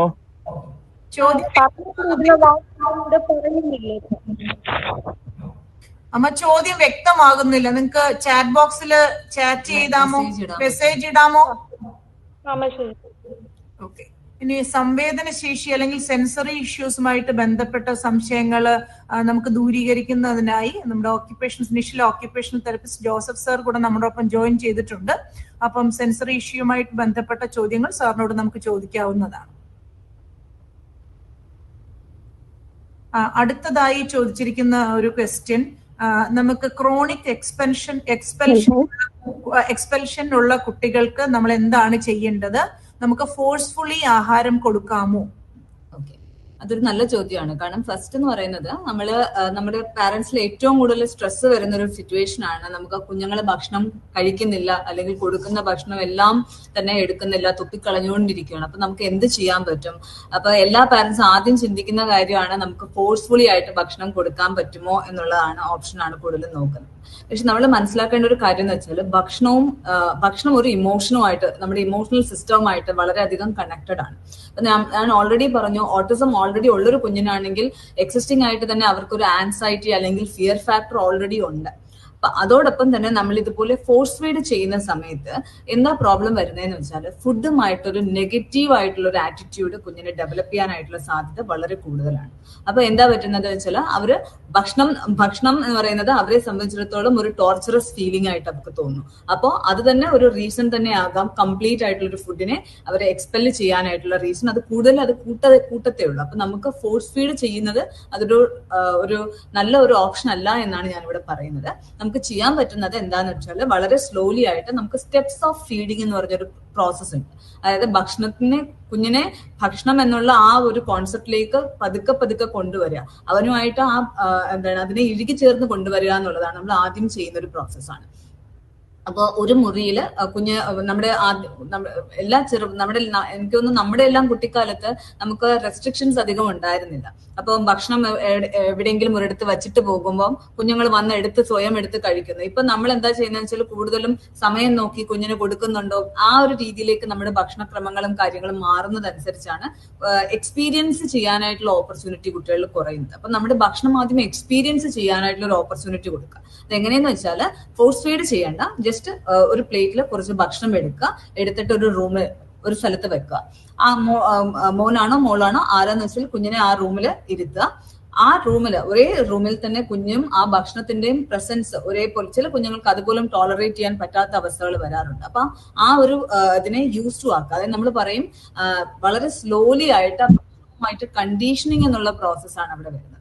അപ്പം സ്ലോലി കണ്ടീഷനിങ് ചെയ്യുക, അതിനുശേഷം ഭക്ഷണത്തിനോട് അടുത്ത് ചെല്ലുക, അതിനെ നോക്കുക, അതിനെ സ്പർശിക്കുക, പിന്നെ പതുക്കെ വായിലോട്ട് ഇടുക. അപ്പം ഭക്ഷണം കഴിക്കുന്നത് അവനോന് വേണം എന്നുള്ളൊരു തോന്നലിലേക്ക് നമ്മൾ എത്തിക്കുക എന്നുള്ള ട്രെയിനിങ് ആണ് അവിടെ കൂടുതലായിട്ട് നമ്മൾ കൊടുക്കേണ്ടത്. അപ്പൊ ക്രോണിക് എക്സ്പെൽഷൻ വരുന്ന കേസസിൽ നമ്മൾ കൂടുതലും ഫോഴ്സ് ഫീഡ് ചെയ്യുന്നത് ഒരു നല്ല ഓപ്ഷൻ അല്ല. അപ്പൊ നമ്മൾ ഒരു മെഡിക്കൽ ഇന്റർവെൻഷൻ പോലത്തുള്ള കാര്യം ഡീറ്റെയിൽഡ് ആയിട്ടൊരു ഫീഡിംഗ് അസസ്മെന്റ് ചെയ്യേണ്ടതായിട്ടുണ്ട്, ആവശ്യം വരുന്നുണ്ട്. എന്താണ് കാരണമെന്ന് കൃത്യമായി മനസ്സിലാക്കി അതിനനുസരിച്ചുള്ള ഒരു പ്രൊസീജിയർ ഓഫ് തെറപ്പിയാണ് നമ്മൾ ഇവിടെ ഫോളോ ചെയ്യേണ്ടതായിട്ട് വരുന്നത്. ഒരു പോയിന്റ് കൂടെ ആഡ് ചെയ്യാനുണ്ട്. നമ്മൾ ഫോഴ്സ് ഫീഡ് ചെയ്യുമ്പോൾ നമ്മൾ ഫോഴ്സ് ഫീഡ് ചെയ്യുമ്പോൾ നമ്മുടെ ഈ മൾട്ടിപ്പിൾ സിസ്റ്റം ഉണ്ട്, നമ്മുടെ മസിൽസും നമ്മുടെ ബാക്കിയുള്ള സിസ്റ്റം എല്ലാം കൂടെ പ്രോപ്പർലി കോർഡിനേറ്റ് ആകത്തില്ല. കാരണം കൊച്ചിന്റെ അപ്പോഴത്തെ അവസ്ഥ എന്ന് പറഞ്ഞാൽ ആ ഫുഡിനെ എങ്ങനെയെങ്കിലും ഓടി രക്ഷപ്പെടുക എന്നുള്ളതാണ്. അപ്പൊ അങ്ങനെ വരുമ്പം ആസ്പിറേഷനും ബാക്കി ഒരു നെഗറ്റീവ് ഇതൊക്കെ ഉണ്ടാകാനായിട്ടുള്ള ഒരുപാട് ചാൻസ് ഉണ്ട്. അതുകൊണ്ട് എപ്പോഴും ആ ഒരു എക്സ്പീരിയൻസ്, ഇപ്പൊ മാഡം നേരത്തെ പറഞ്ഞ പോലെ ആ ഒരു എക്സ്പീരിയൻസ് കൊടുത്തിട്ട് സ്ലോലി നമ്മൾ അതിലോട്ട് ഫുഡ് കൊടുക്കുന്നതായിരിക്കും കൂടുതൽ നല്ലത്. കാരണം ആ സമയത്താണ് കൊച്ചു കുറച്ചുകൂടെ ആ ഒരു ഫുഡിനെ അറിയാനും അത് മനസ്സിലാക്കാനും അതിന് നല്ല രീതിയിൽ ആഹാരം കഴിക്കാനും പറ്റുക. നമ്മൾ ഫോഴ്സിലി ചെയ്ത് കഴിയുമ്പോൾ പലപ്പോഴും ആസ്പിറേഷൻ ഉണ്ടാകാറുണ്ട്, ചോക്കിംഗ് ഉണ്ടാകാറുണ്ട്, പലതരത്തിലുള്ള പ്രശ്നങ്ങൾ ഉണ്ടാകാറുണ്ട്. പിന്നെ വലുതായി കഴിഞ്ഞാലും അവർക്ക് ആ ഒരു ബാക്കിയുള്ള സൈക്കോളജിക്കൽ ഇഷ്യൂസിലോട്ടും പോകാറുണ്ട്. ഓക്കെ, ഹലോ മാഡം, എന്റെ പേര് ഫൗസിയ. ഞാൻ 7 വയസ്സ് കഴിഞ്ഞപ്പോ 8 വയസ്സാവാറായി. അപ്പം ആക്ച്വലി അവൻ ഫ്രൂട്ട്സ് ഒട്ടും കഴിക്കില്ല. വാട്ടർമെലൺ മാത്രമേ കഴിക്കുള്ളൂ, ബാക്കി ഒരു ഫ്രൂട്ട്സും കഴിക്കില്ല. പിന്നെ റീസെന്റ് അവന്റെ ഫുഡ് ചാർട്ടിൽ ഒരുപാട് മെനു ഒന്നും ഇല്ല, വളരെ കുറച്ച് ഫുഡുകൾ മാത്രമേ ബാക്കിയുള്ളതും കഴിക്കാറുള്ളൂ.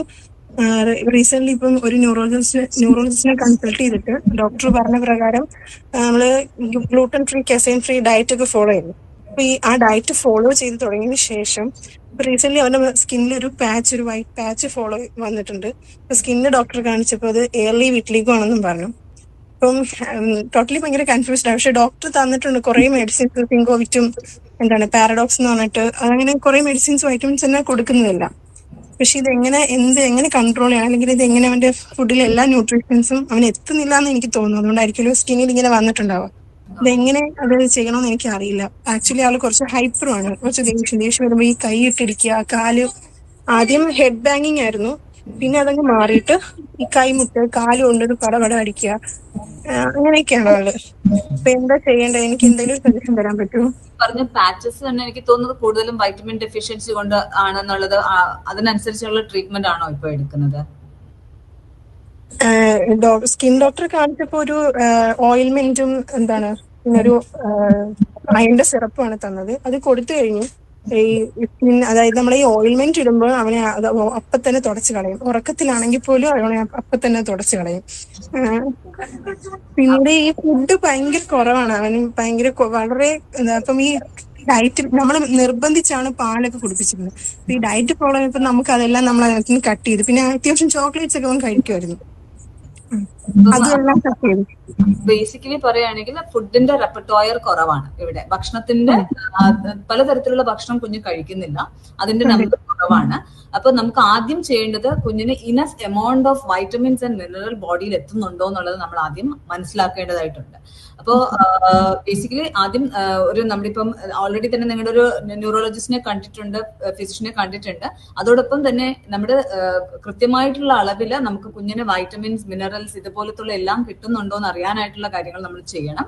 ഒരു ഡയറ്റീഷ്യന്റെ സപ്പോർട്ടോട് കൂടി എക്സിസ്റ്റിംഗ് ആയിട്ടുള്ള ഫുഡില് നമ്മൾ ഇപ്പൊ കുഞ്ഞ് കഴിക്കുന്നതായിട്ട് കുറച്ച് ഫുഡ് ഐറ്റംസ് ഉണ്ടല്ലോ, ഈ ഫുഡ് ഐറ്റംസില് നമ്മൾ എത്രത്തോളം മാക്സിമം ഈ കോമ്പണൻസ് എല്ലാം നമുക്ക് കൊടുത്ത് കുഞ്ഞിനെ കഴിപ്പിക്കാം എന്നുള്ളതാണ് നമ്മൾ ആദ്യം നോക്കേണ്ടത്. പിന്നെ എടുക്കണം, because that is A very important point. നമ്മുടെ കറക്റ്റ് രീതിയിലുള്ള വൈറ്റമിൻസ്, മിനറൽസ് ബോഡിയിൽ എത്തുന്നില്ല, അപ്പൊ ബോഡി ഫംഗ്ഷൻസിനെ അത് അഫക്ട് ചെയ്യും. അപ്പൊ അതുകൊണ്ട് തന്നെ എക്സിസ്റ്റിംഗ് ഇപ്പൊ കഴിക്കുന്നതിൽ എന്തൊക്കെ കാര്യങ്ങൾ നമുക്ക് ആഡ് ചെയ്യാൻ പറ്റും? കാരണം നമ്മൾ പറയും ദോശ ഉണ്ടാക്കുന്നതിൽ തന്നെ കുറച്ച് ബീട്രൂട്ട് ജ്യൂസ് ആഡ് ചെയ്യുക, അതുപോലെ തന്നെ ക്യാരറ്റ് അരച്ച് ചേർക്കുക. ചപ്പാത്തി ഉണ്ടാക്കുമ്പോൾ നമ്മൾ കുറച്ച് സ്പിനാച്ച് അതിൽ അരച്ച് ചേർക്കുക. ഇങ്ങനത്തെ കുറെ കാര്യങ്ങൾ നമുക്ക് ചെയ്യാൻ പറ്റും. എക്സിസ്റ്റിംഗ് ഫുഡിൽ നമ്മൾ കുറച്ച് മോഡിഫിക്കേഷൻസ് വരുന്നതിന് അതിനെ പറ്റിയുള്ള കൃത്യമായ നിങ്ങൾക്ക് കിട്ടണമെങ്കിൽ ഒരു ഡയറ്റീഷ്യൻ നിങ്ങളെ ഹെൽപ്പ് ചെയ്യും. അതോടൊപ്പം തന്നെ നെക്സ്റ്റ് നമ്മൾ ചെയ്യേണ്ടത് ഫസ്റ്റ് വൈറ്റമിന്റെ ഡെഫിഷ്യൻസി, ആ കാര്യങ്ങളെല്ലാം നമ്മൾ ടാക്കിൾ ചെയ്യുന്നുണ്ട് എന്നുള്ള ഉറപ്പ് വന്നു കഴിഞ്ഞാൽ നമുക്ക് സ്റ്റെപ്പ് ചെയ്യേണ്ടതാണ് ഫീഡിങ് അസസ്മെന്റ് കൃത്യമായി ചെയ്ത് അതിനു വേണ്ടിയുള്ള റീസൺസ് എന്താണെന്ന് ഐഡന്റിഫൈ ചെയ്ത് നമ്മുടെ തെറപ്പി സ്റ്റാർട്ട് ചെയ്യുക എന്നുള്ളതാണ് നമ്മൾ ആദ്യം ചെയ്യേണ്ടത്. അപ്പോൾ ഫുഡ് റെപ്പർട്ടോയർ പതുക്കെ നമ്മൾ ഇൻക്രീസ് ചെയ്യുക എന്നുള്ളതാണ്. ഫുഡ് റെപ്പർട്ടോയർ ഇൻക്രീസ് ചെയ്യുന്നിടത്തോളം കുഞ്ഞിന് കൂടുതലായിട്ടും ഈ വൈറ്റമിൻ ഇൻടേക്ക് ഓട്ടോമാറ്റിക്കലി കൂടും. ആദ്യം അതിനുള്ള സൊല്യൂഷൻസ് കണ്ടുപിടിക്കുക, പിന്നെ രണ്ടാമത് ഒരു ഫീഡിംഗ് തെറപ്പിയിലൂടെ ബാക്കി കാര്യങ്ങൾ നമുക്ക് ചെയ്യുക എന്നുള്ളതാണ് ചെയ്യേണ്ടത്. Thank you madam. Hello madam. Madam, എൻ്റെ മോൾക്ക് 7 വയസ്സ് കഴിഞ്ഞു, ഓട്ടിസ്റ്റിക്കാണ്. ആഹാരം കഴിക്കുന്നതിന് വലിയ ബുദ്ധിമുട്ടില്ലായിരുന്നു. പിന്നെ ഇപ്പോഴെന്ന് വെച്ചാൽ കുറച്ച് എനിക്ക് ഇച്ചിരി തിരക്ക് കാര്യങ്ങളും കാരണം മോള് കഴിക്കാത്തത് കൊണ്ട് ഞാൻ പാട്ട് സ്ക്രീൻ കാണിച്ചു കൊടുത്തുകൂട, അതുകൊണ്ട് പാട്ട് വെച്ചു കൊടുത്ത് ആഹാരം കൊടുത്തു. ഇപ്പോഴാണെങ്കിൽ ആഹാരം കഴിക്കാൻ വലിയ പാടാന്ന്. ഈ പാട്ടിട്ടല്ലാതെ ആഹാരം കഴിക്കില്ല. അത് മാത്രമല്ല കുറച്ച് ഹൈപ്പറാണ്. എനിക്കാണെങ്കിൽ നിഷിൽ കൊണ്ടുവരണമെന്ന് ഒരുപാട് പേര് സജസ്റ്റ് ചെയ്തു. അപ്പോഴേ എനിക്ക് കൊണ്ടുവരാൻ ഈ ഹൈപ്പർ കാരണം എനിക്ക് അങ്ങോട്ട് വരാൻ ഒരു ബുദ്ധിമുട്ട്. നമുക്ക് 1 മണിക്കൂറിൽ കൂടുതൽ നേരം സ്പെൻഡ് ചെയ്യാൻ പറ്റത്തില്ല, കാരണം ഉപദ്രവം ഉണ്ട്. അടിക്കുക, പിന്നെ ഫുട്പാത്തിൽ കിടക്കുക, അങ്ങനെ ഒരു ബഹളമൊക്കെ കാണിക്കുക, അങ്ങനെ വലിയ ബുദ്ധിമുട്ടാണ്. മോള് മെഡിസിനുകൾ കൊടുക്കുന്നുണ്ട്, എന്നാൽ പോലും എനിക്ക് എങ്ങും തോനെ നേരം നിൽക്കാൻ പറ്റത്തില്ല. ഇപ്പൊ ആദ്യം എനിക്ക് പറയാനുള്ളത് മോളുടെ ബിഹേവിയേഴ്സിനെ നമ്മൾ കുറച്ച് കൺട്രോൾ ആക്കണം. ഇവിടെ ആൾക്കൊരു ഒബ്സഷനാണ്, ഇവിടെ ഒരു സെൻസറിനെ മറ്റു പ്രോബ്ലത്തിനേക്കാൾ ഒരു ഒബ്സഷൻ ഉണ്ട് ആൾക്ക്. അതായത് പെട്ടെന്ന് തന്നെ ഒരു കാര്യം ആള് പഠിച്ചു കഴിഞ്ഞാൽ ആ പഠിച്ച കാര്യത്തിൽ നിന്ന് മാറാനായിട്ടുള്ള ഡിഫിക്കൽട്ടി കാണിക്കുന്നുണ്ട്. It's more of A behavioural based ആയിട്ടൊരു ഇഷ്യൂ കാണിക്കുന്നത്. അപ്പൊ നമ്മുടെ ഫസ്റ്റ് നോക്കേണ്ടത് നല്ലൊരു ബിഹേവിയറൽ തെറപ്പി മോൾക്ക് ആവശ്യമാണ്. അല്ലെങ്കിൽ ഇതിന് ഹൈപ്പർ ആക്ടിവിറ്റി ഉണ്ടെന്ന് പറയുന്നുണ്ട്. അപ്പോ ബേസിക്കലി ഒരു സൈക്കോളജിസ്റ്റിന്റെ ഹെൽപ്പ് എടുത്തുകൊണ്ട് തന്നെ നിങ്ങളുടെ മോളുടെ ഈ പ്രോബ്ലം നമ്മൾ അഡ്രസ് ചെയ്താൽ മാത്രമേ അത് മറ്റു ഏരിയാസിലോട്ട് ട്രാൻസെൻഡ് ചെയ്ത് പോകാൻ സാധിക്കും. സാധിക്കത്തുള്ളൂ. കോമൺ ആയിട്ട് ഇവിടെ ഏറ്റവും എടുത്തു പറയേണ്ട ഇഷ്യൂസ് ആർ ബിഹേവിയേഴ്സ്. ആ ബിഹേവിയേഴ്സിനെ നമ്മൾ കൺട്രോൾ ചെയ്യേണ്ട രീതികൾ നമ്മൾ അധികം ഇവിടെ ജീന മാഡം ഉണ്ട്. മാം എന്തെങ്കിലും സജഷൻസ് ഉണ്ടോ ഇവിടെ പറയാനായിട്ട്? അന്ന് മോളുടെ ബിഹേവിയർ ഇഷ്യൂസ് കാരണം തന്നെ മോള് ഒരു സെറ്റിങ്സിൽ പോയ ഹൈപ്പർ ആക്ടിവിറ്റി കാണിക്കുമെന്ന് പേടിച്ചുകൊണ്ട് കൊണ്ടുവരാതിരിക്കരുത്. അതൊക്കെ സ്വാഭാവികമാണ്. നിങ്ങളുടെ സെറ്റിങ്സ് നമ്മളെ കുട്ടികൾ വരുന്നുണ്ട്, അത് ബിഹേവിയർ ഇഷ്യൂസ് കാണിക്കുന്നുണ്ട്. നമ്മൾ അതിന്റെ പേരിൽ കേൾക്കാമോ? കുറച്ചുകൂടി ഉറക്കം പറയാമോ? ഹലോ, കേൾക്കാമോ? കേൾക്കാം. ഓക്കെ, അമ്മ മോൾക്ക് ഹൈപ്പർ ആക്ടിവിറ്റി ആണ് എന്ന് വിചാരിച്ചുകൊണ്ട് ട്രീറ്റ്മെന്റ് എടുക്കാതിരിക്കരുത്. നമ്മളാരും ജഡ്ജ് ചെയ്യത്തൊന്നുമില്ല. കാരണം ഇങ്ങനെയുള്ള കുട്ടികൾ ഇവിടെ വരാറുണ്ട്, അവർ ഇഷ്യൂസ് കാണിക്കുന്നുണ്ട്, വെയിറ്റിംഗിന്റെ പ്രശ്നങ്ങളൊക്കെ കാണിക്കുന്നുണ്ട്. അപ്പം പക്ഷെ കൊണ്ടുവന്ന് വന്നു കഴിഞ്ഞാൽ മാത്രമേ അവർക്കത് മാറ്റം ഉണ്ടാവുള്ളൂ കേട്ടോ. അപ്പൊ അതുകൊണ്ട് കൊണ്ടുവരാനായിട്ട് ശ്രമിക്കുക. ഇച്ചിരി ബുദ്ധിമുട്ടുകളൊക്കെ ഉണ്ടാകും, അതൊക്കെ റെസ്പെക്ട് ചെയ്തുകൊണ്ട് തന്നെ കുട്ടിയെ കൊണ്ടുവരാം. ഇപ്പൊ സെക്ഷനിൽ വന്നാലും നമുക്കും അറിയാം കുട്ടിക്ക് വെയിറ്റ് ചെയ്യാനുള്ള ബുദ്ധിമുട്ടുണ്ട്, പറയുന്നത് ഇരിക്കാൻ പറ്റത്തില്ല എന്നുള്ളതൊക്കെ നമ്മൾ പ്രതീക്ഷിച്ചാണ് ഒരു കുട്ടി ഓരോ കുട്ടിയും നമ്മളിവിടെ കാണുന്നത്. അപ്പൊ കണ്ടു കഴിഞ്ഞാൽ മാത്രമേ നമുക്ക് നിങ്ങളെ സപ്പോർട്ട് ചെയ്യാനോ ഹെൽപ്പ് ചെയ്യാനോ വീട്ടിൽ എന്തൊക്കെ മാറ്റങ്ങൾ കൊണ്ടുവരണോ നമുക്ക് പറഞ്ഞു തരാനോ നമുക്ക് പറ്റത്തുള്ളൂ. ഓക്കെ, അപ്പൊ അതിന്റെ അപ്പോയിന്റ്മെന്റ് എടുക്കാനായിട്ട് ശ്രമിക്കുക. ഓക്കെ അമ്മ. ഒരു സജഷൻ ഉള്ളത്, മോന് ഒരുപാട് മധുരമൊക്കെ കഴിക്കുന്നുണ്ടോ? മധുരം അതൊന്ന് കുറച്ച് ഈ ഒരു ഹൈപ്പർ ആക്ടിവിറ്റി ഉണ്ടെങ്കിൽ ഒരു പരിധി വരെ അത് സഹായിക്കും. ഒരുപാട് മധുരം കഴിക്കുന്നവരിൽ കുറച്ച് ഹൈപ്പർ ആക്ടിവിറ്റി ഉണ്ടാവും. പിന്നെ എന്തുകൊണ്ടാണ് ഈ ഹൈപ്പർ സാറേ ഈ മധുരം കഴിക്കുന്നില്ല, ഫുഡ് കാപ്പി അങ്ങനെയുള്ള സാധനങ്ങളൊന്നും വേണ്ട. പക്ഷേ ഈ ക്രിസ്പി ആയിട്ടുള്ള മുറുക്ക്, ചിപ്സ് അങ്ങനെയുള്ള സാധനങ്ങൾ ഭയങ്കര ഇഷ്ടം. ഓക്കെ, അപ്പൊ ഈ കുറച്ച് ഈ ബിഹേവിയറിലും ഈ സെൻസറിയും കൂടെ ഒന്നിച്ചാ വരും. അതായത് ഇപ്പൊ തുടക്കത്തിൽ ഒരു സെൻസറി ഇഷ്യൂ ഉണ്ടാവും. അതായത് ഇഷ്ടമില്ലാത്തൊരു ആഹാരമായിരിക്കും, അപ്പൊ കരയുന്നു, അപ്പൊ അമ്മ കൊടുക്കുന്നില്ല. അപ്പൊ അങ്ങനെ കൊടുക്കാതെ വരുമ്പോ കൊച്ചു പഠിക്കും, ഓക്കെ ഞാൻ കരഞ്ഞു, എനിക്ക് ആഹാരം തന്നില്ല, അല്ലെങ്കിൽ ആഹാരം എനിക്ക് കഴിക്കേണ്ടി വന്നില്ല, അല്ലെങ്കിൽ എനിക്ക് എന്തെങ്കിലും സാധനം കിട്ടി. അപ്പൊ ഇങ്ങനെ കുറച്ച് ബിഹേവിയർ കൂടെ പഠിച്ചിട്ടുണ്ടാവും, ലേൺ ബിഹേവിയർ. അപ്പൊ വീട്ടിൽ കൂടെ കുറച്ച് കൺസിസ്റ്റന്റ് ആയിട്ട് ബിഹേവിയർ മാനേജ് ചെയ്യുക. അതായത് 2 തരത്തിലുള്ള ബിഹേവിയർ ഉണ്ടാവും. അഡാപ്റ്റീവ് ബിഹേവിയർ എന്ന് പറയുമ്പോൾ നമ്മൾ അതിനെ എൻകറേജ് ചെയ്യുക. മാലഡാപ്റ്റീവ് ബിഹേവിയേഴ്സ് ആണ് വരുന്നതെങ്കിൽ നമ്മൾ അതിനെ ഇഗ്നോർ ചെയ്താൽ മതി, പണിഷ്മെന്റ് കൊടുക്കണ്ട, ഇഗ്നോർ ചെയ്താൽ മതി. അപ്പൊ അങ്ങനെ വരുമ്പോഴത്തേക്കും നമുക്ക് കുറെയൊക്കെ ബിഹേവിയർ പ്രോബ്ലംസ് മാനേജ് ചെയ്യാൻ പറ്റുമായിരിക്കും കേട്ടോ. കൂടുതൽ ആവശ്യമുണ്ടെങ്കിൽ നമ്മൾ കോൺടാക്ട് ചെയ്ത് കഴിഞ്ഞാൽ നമുക്ക് കൂടുതലായിട്ട് പറയാൻ പറ്റും. Thank you. ഹലോ മാഡം, എന്റെ മകൻ 4 വയസ്സായി. അവന് ഭയങ്കര ഹൈപ്പർ ആക്റ്റീവ് ആണ്. പിന്നെ ഭക്ഷണം അവന് ദോശ മാത്രമേ കഴിക്കൂ. അത് ഓന് കഴിക്കില്ല. ഞാൻ വാരി കൊടുത്തേ, കയ്യിൽ കറിയാവുന്നത് ചോറ് അങ്ങനത്തെ ഒന്നും കഴിക്കില്ല. അതിന് എന്താണ് ചെയ്യണ്ടേ? അപ്പൊ ഇത് കാണിക്കുന്നത് പലതരത്തിലുള്ള ടെക്സ്ചേർഡ് ആയിട്ടുള്ള ഫുഡ് കഴിക്കുന്നില്ല, എല്ലാ തരത്തിലുള്ള ഭക്ഷണങ്ങൾ കഴിക്കുന്നില്ല, ഭക്ഷണം കഴിക്കുന്നതിൽ നമുക്ക് ലിമിറ്റേഷൻ ഉണ്ട് എന്നുള്ളതാണ്. അപ്പോ അത് ഇത് നമുക്ക് അതും ഡീറ്റെയിൽഡ് ആയിട്ട് അസസ്മെന്റ് ചെയ്യുകയാണ് വേണ്ടത്. തെറാപ്പിക്ക് കൊണ്ടുപോകുന്നുണ്ട് ഞാന്, പക്ഷെ വലിയ മാറ്റൊന്നും ഞാന് കാണുന്നില്ല. ഭയങ്കര ഹൈപ്രോത്തിലിരിക്കുന്ന അങ്ങനൊന്നുമില്ല, ഇരിക്കലേ ഇല്ല. അവൻ ഫുൾ ടൈം ഇങ്ങനെ നടന്നുകൊണ്ട് ഓടിക്കോണ്ടിരിക്കും. അപ്പൊ അതിന്റെ അടുത്ത് ഭക്ഷണം ഒരു നേരം കഴിക്കും, അതും കയ്യിൽ സ്റ്റിക്കാന്ന് പോലത്തെ. ചോറൊന്നും കഴിക്കാറേ ഇല്ല. ഇനിയിപ്പോ ചോറ് കഴിക്കാറില്ല. ഇപ്പൊ എന്താ ഞാൻ ചെയ്യേണ്ടത്? ബിഹേവിയർ തെറാപ്പി കൊടുക്കുന്നുണ്ട്. ഫീഡിംഗ് തെറാപ്പി ചെയ്യുന്നുണ്ടോ? ബിഹേവിയർ തെറാപ്പി കൊടുക്കുന്നുണ്ട്. ഓക്കെ, ബിഹേവിയർ തെറാപ്പിയാണ് ചെയ്യുന്നത്, ഫീഡിംഗ് തെറാപ്പി ഒന്നും ചെയ്യുന്നില്ല അല്ലേ? ഇല്ല. അപ്പൊ അമ്മ ആദ്യം ചെയ്യേണ്ടത് മോനെ എന്താണ്, നിങ്ങൾക്ക് നിഷിൽ കൊണ്ടുവരാമെങ്കിൽ നിഷിൽ കൊണ്ടുവരാം, അല്ലെങ്കിൽ അടുത്തുള്ള ഒരു ഓർഗനൈസ്ഡ് സെന്ററിൽ പോയിട്ട് നിങ്ങൾ ആദ്യം ചെയ്യേണ്ടത് കൃത്യമായിട്ട് ഒരു ഫീഡിംഗ് അസസ്മെന്റ് ചെയ്യുക എന്നുള്ളതാണ്. ഭക്ഷണത്തിലാണ് ഒന്ന് സെൻസിറ്റീവ് ബേസ്ഡും അതുപോലെ ബിഹേവിയറൽ പാറ്റേണിന്റെ ബേസിസിലും ഉപയോഗിച്ചിട്ടുള്ള ഒരു ഫീഡിംഗ് അസസ്മെന്റ് നമ്മൾ ചെയ്യണം. ഈ അസസ്മെന്റിന് ശേഷം കൃത്യമായിട്ട് എന്താണ് ചെയ്യേണ്ടതെന്നുള്ളത്, എന്തൊക്കെ നമുക്ക് എങ്ങനെയാണ് ഫീഡിംഗ് തെറപ്പി ചെയ്യേണ്ടതെന്നുള്ളത് അവർ നിങ്ങൾക്ക് പറഞ്ഞു തരും. അതുപോലെ തന്നെ ആക്ടിവിറ്റീസ് കുറെ കാര്യങ്ങൾ ചെയ്യേണ്ടതായിട്ടുണ്ട്, അതും നിങ്ങൾക്ക് പറഞ്ഞു തരും. അത് വീട്ടിൽ പ്രാക്ടീസ് ചെയ്യുകയാണെങ്കിൽ പതുക്കെ ഭക്ഷണം കഴിക്കുന്നതിന്റെ ഇത് കുറച്ച് മാറി വരും. അപ്പൊ ആദ്യം ഒരു ഫീഡിംഗ് അസസ്മെന്റ് പ്രോബ്ലം എന്താണെന്ന് മനസ്സിലാക്കണം അല്ലെ. നമ്മൾ ഇപ്പൊ ഒരു ഇഷ്യൂ ഉണ്ടെങ്കിൽ ആ ഇഷ്യൂവിന് കാരണം എന്തെന്ന് മനസ്സിലാക്കിയിട്ട് വേണം അതിനുള്ള ട്രീറ്റ്മെന്റ് നമ്മൾ സ്റ്റാർട്ട് ചെയ്യേണ്ടത്. അപ്പൊ കൃത്യമായ രീതിയിൽ ഈ ഒരു കാരണം പറഞ്ഞു തന്നെ ഒരു അസസ്മെന്റ് ഡീറ്റെയിൽഡ് ആയിട്ട് ചെയ്യേണ്ടതാണ്. അപ്പൊ മാത്രമേ നമുക്ക് കൃത്യമായിട്ട് എവിടെയൊക്കെയാണ് പ്രോബ്ലം ഉണ്ടെന്ന് നമുക്ക് മനസ്സിലാക്കാൻ സാധിക്കത്തുള്ളൂ. ട്രീറ്റ്മെന്റിന്റെ പ്ലാൻ മാറുന്നത് അവനിപ്പോ 4 വയസ്സായി. അവനെ സ്കൂളിലേക്ക് ചേർക്കണം, പക്ഷെ അവന് ഒത്തിരി ഇരിക്കുന്നില്ല. അപ്പൊ നമ്മളെ സ്കൂളിലേക്ക് ചേർക്കാൻ പറ്റുന്നില്ല. അപ്പൊ അതിന് വല്ലതും ചെയ്യാൻ പറ്റുമോ? ഓക്കെ, ഒരിടത്ത് ഇരിക്കുന്നില്ല അല്ലെ? ഓക്കെ, അപ്പം അത് എനിക്ക് തോന്നുന്നു അത് കൂടുതലായിട്ടും ചെയ്യാൻ പറ്റുന്നത് ഹൈപ്പർ ആക്ടിവിറ്റി ഓൾറെഡി മോന്റെ കാര്യങ്ങൾ ഐഡന്റിഫൈ ചെയ്തിട്ടുള്ളതാണ് അല്ലെ?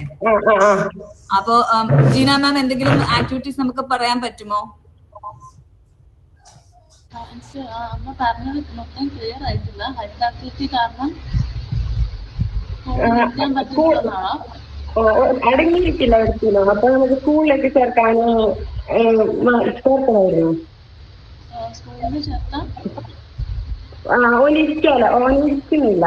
അപ്പൊ ഏത് ക്ലാസ്സിലാ? ഇല്ല, ചേർത്തില്ല. ചേർക്കുന്ന ആഗ്രഹമുണ്ട്. പക്ഷെ അവനുള്ള പ്രായമായിട്ട് ഇങ്ങനെ സ്കൂളിലെല്ലാം കൊണ്ടുപോയിട്ടാകുമ്പോ ഓനിരിക്കുന്നില്ല.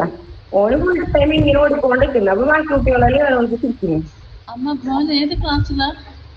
ഇല്ല, ചേർത്തില്ല. ഈ പ്രാവശ്യം ചേർക്കേണ്ടത് ചേർക്കുമ്പോ മോൻ അടങ്ങിയിരിക്കുമോ എന്നുള്ളൊരു ടെൻഷനാണോ അമ്മയ്ക്കുള്ളത്? പ്രായമായിട്ട് കൊണ്ടിരിക്കും സ്കൂളില് നോക്കാൻ വേണ്ടിട്ട്. പക്ഷെ ഓൻ ഇരിക്കുന്നില്ല. ഓൻ ഫുൾ ടൈം ഈ ക്ലാസ് റൂമിൽ ഇങ്ങനെ ഓടിക്കളിക്കുന്നത്. അപ്പൊ മറ്റു കുട്ടികൾക്ക് ഡിസ്റ്റർബ് ആണല്ലോ. അപ്പൊ നമുക്ക് ചേർക്കാനൊരു ഓക്കെ ഓക്കെ ഓക്കെ. അപ്പം മോൻ എത്ര വയസ്സുണ്ട്? 4 വയസ്സ്. എത്രാണ്? 4 വയസ്സല്ലേ? Okay okay. 3-4 വയസ്സ് സ്കൂളിൽ ചേർത്തിട്ടില്ല. പക്ഷെ എന്നാലും ചേർത്ത് നോക്കാം. നമുക്ക് ചേർത്ത് നോക്കുമ്പോൾ മറ്റു കുട്ടികൾ ഒബ്സർവ് ചെയ്യുന്നതും മറ്റു കുട്ടികൾ പഠിക്കുന്നതും ഒക്കെ കാണുമ്പം അവന് ചെറിയൊരു മാറ്റങ്ങൾ ഉണ്ടാവുമോ എന്നുള്ളത് നമ്മൾ ഒബ്സർവ് ചെയ്യണം. അപ്പൊ ചിലപ്പോൾ വീട്ടിലടങ്ങി ഇരിക്കുന്നതും പക്ഷെ ചിലപ്പോൾ സ്കൂള് മറ്റു സെറ്റിങ്സ് മറ്റു കുട്ടികൾ എന്താ ചെയ്യുന്നതെന്നൊക്കെ കാണുമ്പോൾ കുറച്ചുകൂടി ഇൻട്രസ്റ്റ് ചില കുട്ടികൾക്ക് വരും. അപ്പൊ അന്ന് ചേർത്ത് കഴിഞ്ഞിട്ട് വേണമെങ്കിൽ ഈ ബുദ്ധിമുട്ടുകൾ ഉണ്ടെങ്കിൽ നമുക്ക് ടീച്ചേഴ്സിനെ ഒന്ന് എന്താ പറയാ സപ്പോർട്ട് ചെയ്യാനോ അങ്ങനത്തെ കാര്യങ്ങളൊക്കെ ഒന്ന് പറഞ്ഞു കൊടുക്കും. ഇപ്പൊ വീട്ടില് പസിൽസ്, ബ്ലോഗ്സ് അങ്ങനത്തെ ആക്ടിവിറ്റീസ് ഒക്കെ വെച്ചിട്ട് കുറച്ച് ടോളറൻസ് ഒക്കെ ഒന്ന് പതുക്കെ ഇംപ്രൂവ് ചെയ്യാം. അതുപോലെ തന്നെ അടുക്കളയിൽ എന്തെങ്കിലും ചെറിയ ജോലികൾ ഒക്കെ നമ്മൾ ഏർപ്പെടുത്തിയിട്ട് ചപ്പാത്തി കുഴയ്ക്കാനോ അല്ലെ ഗ്രേപ്സ് സോർട്ട് ചെയ്യാനോ അങ്ങനത്തെ എന്തെങ്കിലും ആക്ടിവിറ്റീസ് ഒക്കെ കൊടുത്ത് കുറച്ച് ശ്രദ്ധ കൂട്ടാം നമുക്കിപ്പം. പക്ഷെ എന്നാൽ സ്കൂള് വിട്ട് കഴിയുമ്പോൾ മാത്രമേ നമുക്ക് ശരിക്കും അവിടെയും ഈ ബിഹേവിയർ ഇഷ്യൂസ് വരുന്നുണ്ടോ എന്നുള്ളത് അറിയുള്ളൂ. പൊതുവെ സ്കൂള് തുടങ്ങുമ്പോൾ എല്ലാ കുട്ടികൾക്കും ചില പ്രശ്നങ്ങൾ ഉണ്ടാവും. എല്ലാവരും അടങ്ങിയിരിക്കത്തൊന്നും ഇല്ലല്ലോ. അപ്പം മോനിന്ന് പോയി കഴിഞ്ഞിട്ട് ഒരു 6 വർഷത്തിനുള്ളിൽ ഇരിക്കാനുള്ള ബുദ്ധിമുട്ടുകളൊക്കെ ഉണ്ടെങ്കിൽ നമുക്ക് സെക്ഷൻ എടുക്കാം. അല്ലെങ്കിൽ ടീച്ചേഴ്സിനോടുകൂടെ ഒന്ന് ഹെൽപ്പ് ചെയ്യാനായിട്ട് പറയാം കേട്ടോ.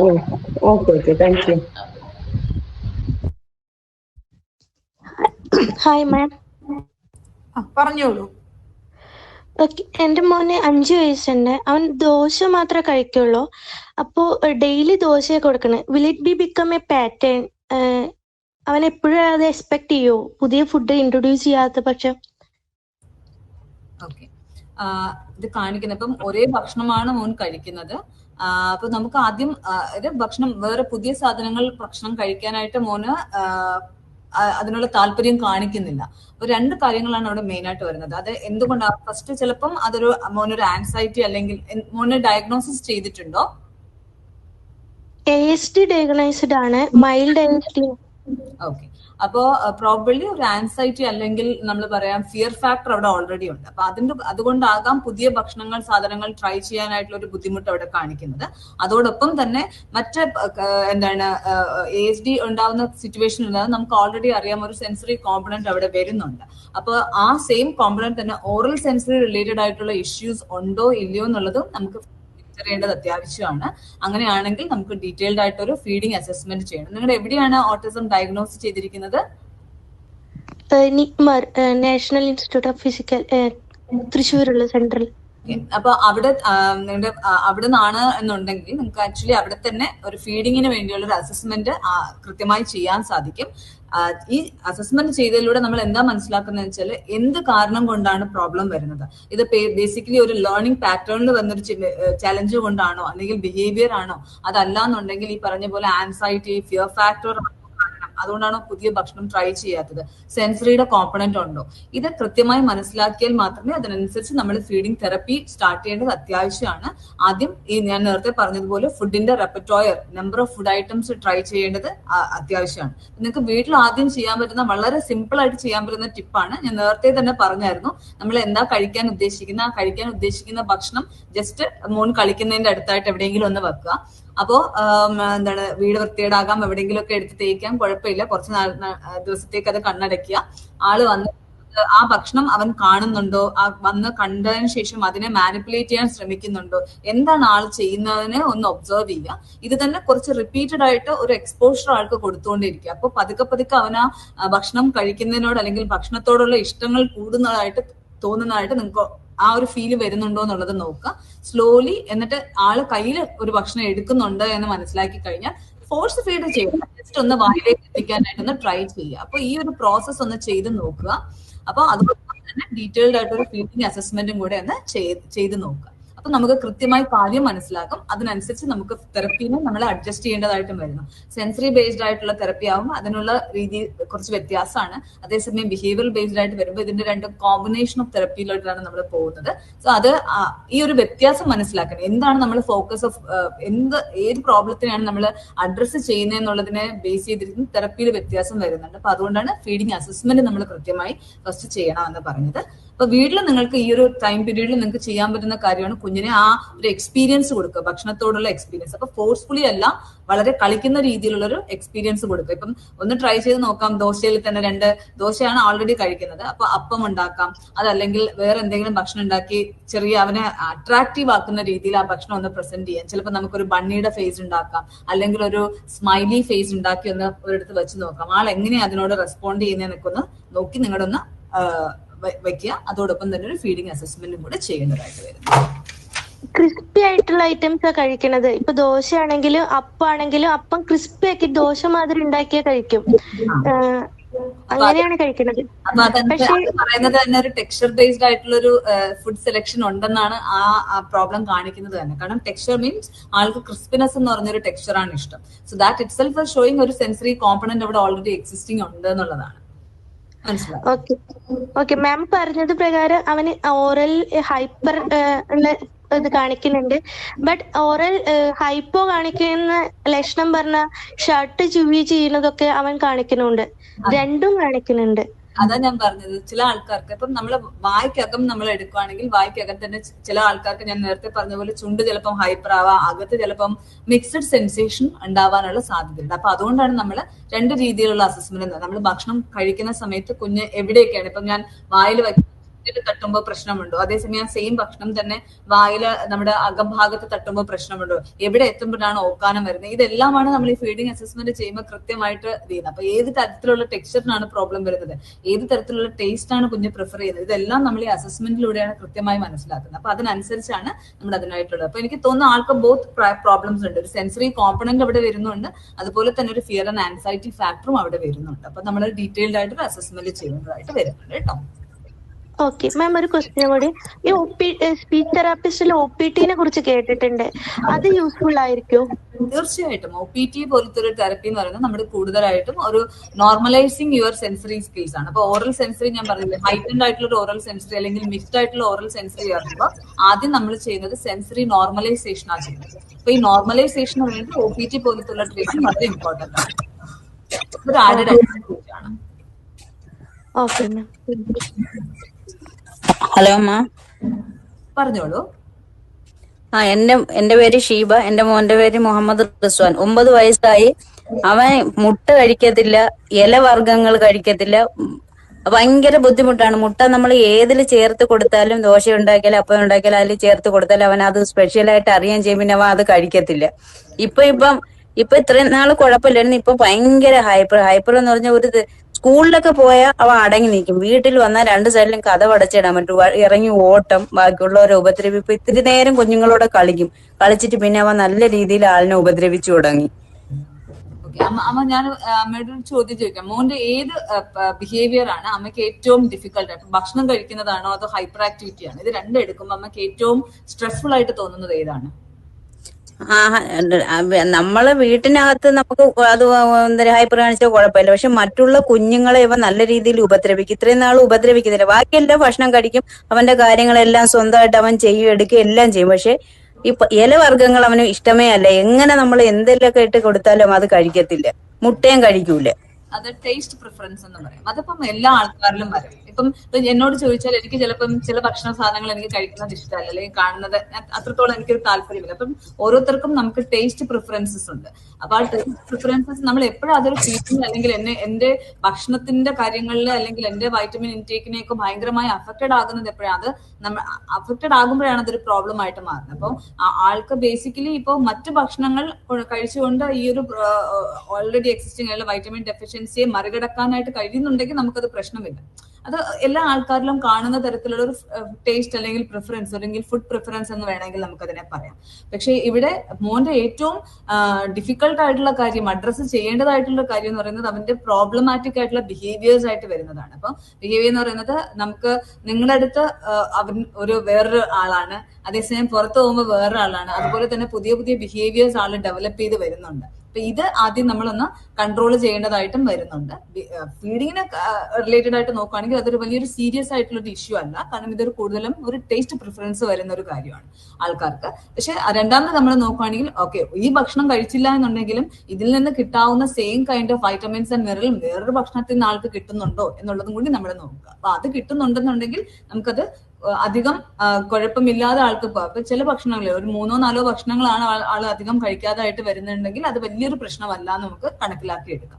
പക്ഷെ ഇപ്പൊ നിങ്ങളുടെ കൂടുതലായിട്ടും ഫോക്കസ് ചെയ്യേണ്ട ബിഹേവിയർ ആയിട്ട് വരുന്നത് മോന്റെ ഫോക്കസ് ചെയ്യേണ്ടതായിട്ട് വരുന്നത് മോന്റെ ബിഹേവിയേഴ്സ് ആണ്. കാരണം ബുദ്ധിമുട്ട് വരുന്നുണ്ട്. ജീന മാം. ഹലോ അമ്മ, മോനിപ്പോ സ്കൂളിൽ പോകുന്ന പ്രശ്നങ്ങളൊന്നുമില്ല. ചിലപ്പോൾ അവിടെ ഒരു റൂൾസും റെഗുലേഷനും ടീച്ചേഴ്സും അടുത്ത് അമ്മേന്റെ വാശികളൊന്നും നടക്കത്തില്ല എന്നൊക്കെ അറിയാം. അതുകൊണ്ടായിരിക്കും സ്കൂളിൽ വലിയ പ്രശ്നമില്ലാതെ ഇരിക്കുന്നത്. കേൾക്കാമോ? ക്ലിയർ ഇല്ല ജിന മാം, അത്ര ക്ലാരിറ്റി വരുന്നില്ല. കുറച്ചുകൂടെ ഒന്ന് ലൗഡ് ആവാൻ പറ്റുമോ മാം? മോനിപ്പോ സ്കൂളില് ഇപ്പൊ കേൾക്കാവോ? ഇപ്പൊ കേൾക്കാം. മോനിപ്പോ സ്കൂളിൽ പോകുമ്പോ അവിടുത്തെ റൂൾസും കാര്യങ്ങളും ടീച്ചേഴ്സിന് ചിലപ്പോ പേടി കാണുമായിരിക്കാം. അതുകൊണ്ടായിരിക്കും സ്കൂളിൽ വലിയ ഇഷ്യൂസ് ഒന്നും കാണിക്കാത്തത്. ഓക്കെ, അപ്പൊ വീട്ടിൽ വരുമ്പോ ഒബ്വിയസ്ലി പേരൻസിന്റെ അടുത്തുള്ള നിർബന്ധം, നമ്മള് മോനെ സമീപിക്കുന്ന രീതി, പിന്നെ മോനെ നമ്മൾ നിർബന്ധിച്ച് എന്തെങ്കിലും ചെയ്യിപ്പിക്കുന്ന അവസ്ഥകളാണ്. ഇരുന്ന് പഠിക്കുക, പോയി കുളിക്കുക, അങ്ങനത്തെ റുട്ടീനായിട്ട് എപ്പോഴും ഓരോന്ന് ചെയ്യാൻ നിങ്ങളെ പറഞ്ഞുകൊണ്ടിരിക്കുമ്പോഴൊക്കെ ദേഷ്യവും വാശിയൊക്കെ ചിലപ്പോൾ പിള്ളേർക്ക് കൂടാൻ സാധ്യതയുണ്ട്. അങ്ങനൊക്കെയാണോ വീട്ടിലെ സിറ്റുവേഷൻ? അല്ലല്ല, അങ്ങനെയൊന്നുമില്ല. അവന് അങ്ങനെ ഞാൻ നിർബന്ധിച്ചൊരു കാര്യം ചെയ്യാം. അവൻ സ്കൂൾ വിട്ട് വന്നോടനെ സ്വന്തമായിട്ട് തന്നെ ഞാൻ പിന്നെ കുളിപ്പിച്ചു കൊടുക്കും. അവൻ തന്നെ എന്നാലും കുളിക്കാൻ അവന്റെ കാര്യങ്ങൾ സ്വന്തമായിട്ട് അവൻ ചെയ്യും. പക്ഷെ അതിലൊന്നും അല്ല, അവൻ നല്ല രീതിയിൽ കളിച്ചോണ്ടിരിക്കുക തന്നെ ചെയ്യുമ്പോൾ അവന് എന്തെങ്കിലും അവൻ സ്വന്തമായിട്ട് കളിച്ചോണ്ടിരിക്കുമ്പോൾ തന്നെ പെട്ടെന്ന് അവന് ദേഷ്യം വരിക, അവൻ എന്തെങ്കിലും കൈയിരിക്കുന്ന എടുത്തങ്ങ് എറിയുക, ഇതൊക്കെയാണ് അവന്റെ ഏറ്റവും വലിയ. എന്നിട്ട് ചിലപ്പോ അപ്പുറമുള്ള കുഞ്ഞുങ്ങൾ അവൻ്റെ കളിക്കാൻ നിന്നാൽ അവന് ദേഷ്യം വന്ന് അവൻ അവരെ ഉപദ്രവിക്കുക. മറ്റു കുട്ടികളുടെ കൂടെ ഇരുന്ന് കളിക്കുമ്പോഴാണോ പ്രശ്നം? അല്ല ഒറ്റയ്ക്ക് ഇരുന്ന് കളിച്ചാലും അങ്ങനെ അവൻ സ്വന്തമായിട്ട് ഇരുന്ന് കളിക്കും. കളിച്ചിട്ട് അപ്പോഴും അവന് എന്ത് തോന്നുന്ന, നമ്മള് വെളിയിലായിരിക്കും നിൽക്കുന്നത്, അവൻ സ്വന്തമായിട്ട് ഇരുന്ന് കളിച്ചിട്ട് കൈ ഇരിക്കുന്ന എടുത്തങ്ങ് എറിയോ, എന്നിട്ട് ദേഷ്യം വിട്ട് പോടിയെന്ന് പറഞ്ഞുകൊണ്ട് എണീച്ച് വരിക, ഇതൊക്കെയാണ് അവന്റെ. എത്ര നാളായി? ഇപ്പം കുറച്ച് നാൾ, ഒരു 5-6 മാസം കൊണ്ടാണ് ഇപ്പൊ ഇത്രയും ഇതായിട്ട് അവൻ കാണിക്കുന്നത്. ഒന്നെങ്കിൽ അമ്മ അച്ഛനൊന്ന് നോക്കുക, ഈ കളിക്കുന്ന കാര്യങ്ങൾ ചെയ്യാൻ പ്രയാസമാണോ, അങ്ങനെ എന്തെങ്കിലും ഉള്ള ബുദ്ധിമുട്ടാണോ, കളിക്കുന്നത് ആൾക്കുള്ളിക്ക് ചെയ്യാൻ പറ്റുന്നില്ല, അങ്ങനെ എന്തെങ്കിലും തോന്നലാണോ ദേഷ്യം വരുന്നത്? അല്ലെ, അവൻ വെറുതെ ഇരുന്ന് കളിപ്പാട്ടം വെച്ച് കളിച്ചോണ്ട് അവൻ സ്വന്തമായിട്ട് എന്തെങ്കിലും ചെയ്തിട്ടല്ല, അവൻ അങ്ങനെ ഇരിക്കുമ്പോൾ അവൻ സ്വന്തമായിട്ട് സംസാരിക്കും. അവൻ സ്വന്തമായിട്ട് തന്നെ കുറെ കാര്യങ്ങൾ ഇങ്ങനെ ഒറ്റയ്ക്കിരുന്ന് ഇങ്ങനെ സംസാരിച്ചുകൊണ്ടിരിക്കും. എന്നിട്ട് പിന്നെ അവൻ തന്നെ ദേഷ്യപ്പെട്ട് എടുത്തെറിഞ്ഞിട്ട് സ്വന്തമായിട്ട് ഇറങ്ങി വരിക, നമ്മൾ വെളിയിങ്ങനെ വന്നിട്ട് നമ്മളെ അടിച്ചിട്ട് പോടി എന്ന് പറഞ്ഞ് നമ്മളടുത്ത് പറയുക. എന്തെന്ന് ചോദിച്ചാൽ പറയും ഒന്നുമില്ല എന്ന് പറഞ്ഞ്. അത് ആരായാലും ശരി, ഞാനാണ് അടുത്തിരിക്കുന്നതിൽ അടുത്തുള്ള വീട്ടുകാരാണ് അടുത്തിരിക്കുന്നതിൽ അവരെ അടിക്കും. പക്ഷെ സ്കൂളിൽ പ്രശ്നങ്ങളൊന്നും ഇല്ല അല്ലേ? സ്കൂളിൽ പ്രശ്നമില്ല. ഞാൻ ടീച്ചറിനെ വിളിച്ച് കൂടെ ചോദിക്കും, ടീച്ചറെ കുഴപ്പമല്ല ഉണ്ടാകുന്ന വെക്കുമ്പോ ടീച്ചർ ഇല്ല, അവൻ നല്ല കുട്ടികൾ. സ്കൂളിൽ ഒറ്റയ്ക്ക് ഇരുന്ന് സംസാരിക്കുക അങ്ങനെ എന്തെങ്കിലും ഒക്കെ ഉണ്ടോ? സ്കൂളിലും ടീച്ചർ പറഞ്ഞ ചില നേരത്ത് ഒറ്റയ്ക്കിരുന്ന് കാര്യം പറയുമെന്ന്. ഉണ്ടോ? അപ്പം നമ്മള് ഒരു കൺസൾട്ടേഷൻ എടുക്കേണ്ടി വരുമായിരിക്കും. ഡോക്ടറിന്റെ സൈക്യാട്രിയുടെ അങ്ങനെ എന്തെങ്കിലും കൺസൾട്ടേഷൻ ഒന്ന് എടുത്ത് നോക്കണേ. ഓക്കെ, എന്നിട്ട് ഞാൻ നിഷിൽ ആദ്യം ഞാൻ കാണിച്ചിട്ടുണ്ട് മോനെ, അന്നൊന്നും കുഴപ്പമില്ല. ഇപ്പോഴാണ് ഇത്രയും ഒരു ഇതായിട്ട് വന്ന്. Okay okay. അപ്പൊ അന്ന് സൈക്യാട്രിസ്റ്റിന്റെ കൺസൾട്ടേഷൻ ഒന്ന് എടുത്തിട്ട് ഈ സിംറ്റംസ് ഒക്കെ ഒന്ന് പറയണം. അപ്പം മെഡിക്കേഷൻ ആവശ്യം ഉണ്ടെങ്കിൽ ചിലപ്പോൾ എടുക്കേണ്ടി വരുമായിരിക്കാം. ഞാൻ ഒരു ചോദ്യം ചോദിച്ചോട്ടെ. ഈ അടിക്കുമ്പോഴേ മോനെ അടിക്കുമ്പോഴത്തേക്ക് നമ്മൾ അടിക്കും പറഞ്ഞില്ലേ, അപ്പൊ അടിക്കുമ്പോഴത്തേക്ക് നമ്മൾ എന്താ ചെയ്യുക?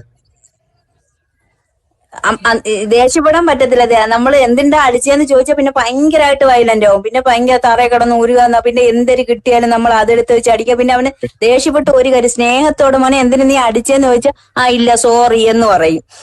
ഓക്കെ, അതായത് നമ്മൾ അവനെ നോക്കാതിരിക്കുമ്പോഴാണോ വന്ന് അടിക്കുന്നേ? ഇല്ല നമ്മൾ ഇല്ല സാറേ, നമ്മൾ അവന്റെ അടുത്ത് നമ്മൾ അവന്റെ അടുത്ത് കാര്യം പറഞ്ഞുകൊണ്ടിരിക്കുന്ന സമയത്തായാലും കാര്യം പറഞ്ഞുകൊണ്ടിരിക്കുന്ന അവൻ പക്ഷെ നല്ല രീതിയിലായിരിക്കും ഇരിക്കുന്നത്. പെട്ടെന്നാണ് അവൻ ദേഷ്യപ്പെട്ട് പോടിയെന്ന് പറഞ്ഞ് അടിച്ചിട്ട് ചിലപ്പം ഇറങ്ങി അങ്ങ് വെളിയിലോട്ട് പോകും. നമ്മൾ കരയെടുക്കുകയും ചെയ്താൽ പോട്ടെ സോറി ഇനി അടിക്കൂല കേട്ടാ എന്ന് പറഞ്ഞുകൊണ്ട് വന്ന് തടവെടുക്കുകയും ചെയ്യും. ഇത്തിരി നേരം കഴിയുമ്പോ പിന്നെ ഒരു കാര്യം നോക്കേണ്ടത്, അതായത് ഈ അടിക്കുന്നതിന് മുമ്പ് എന്ത് സംഭവിച്ചു? അതായത് അവൻ എന്തെങ്കിലും ഒരു കാര്യം ചോദിച്ചോ അല്ലെങ്കിൽ അങ്ങനെ എന്തെങ്കിലും കാര്യം പറഞ്ഞിട്ട് നമ്മൾ ചെയ്തില്ലയോ? അപ്പൊ അങ്ങനെ നോക്കുക. അത് എന്ന് പറയും, ആന്റിസിഡന്റ് എന്ന് പറയും. അത് കഴിഞ്ഞ് ബിഹേവിയർ എന്ന് പറയുന്നത് അവൻ അടിക്കുക എന്നുള്ളതാണ് അല്ലെ? അവൻ അടിച്ചു കഴിയുമ്പോൾ അവൻ ആണ് കിട്ടുന്നത്, അതായത് നമ്മുടെ അറ്റൻഷൻ ആണോ കിട്ടുന്നത്, അല്ലെങ്കിൽ അവൻ എന്തെങ്കിലും ചോദിക്കുന്ന കാര്യമാണോ കിട്ടുന്നത്, ആ രീതി കൂടെ ഒന്ന് അനലൈസ് ചെയ്യണം. അപ്പൊ അങ്ങനെ അനലൈസ് ചെയ്യുമ്പോൾ നമുക്ക് അറിയാൻ പറ്റും അവനെ ചുമ്മാ ഒരാളൊന്നും ഇങ്ങനെ അടിക്കത്തില്ല.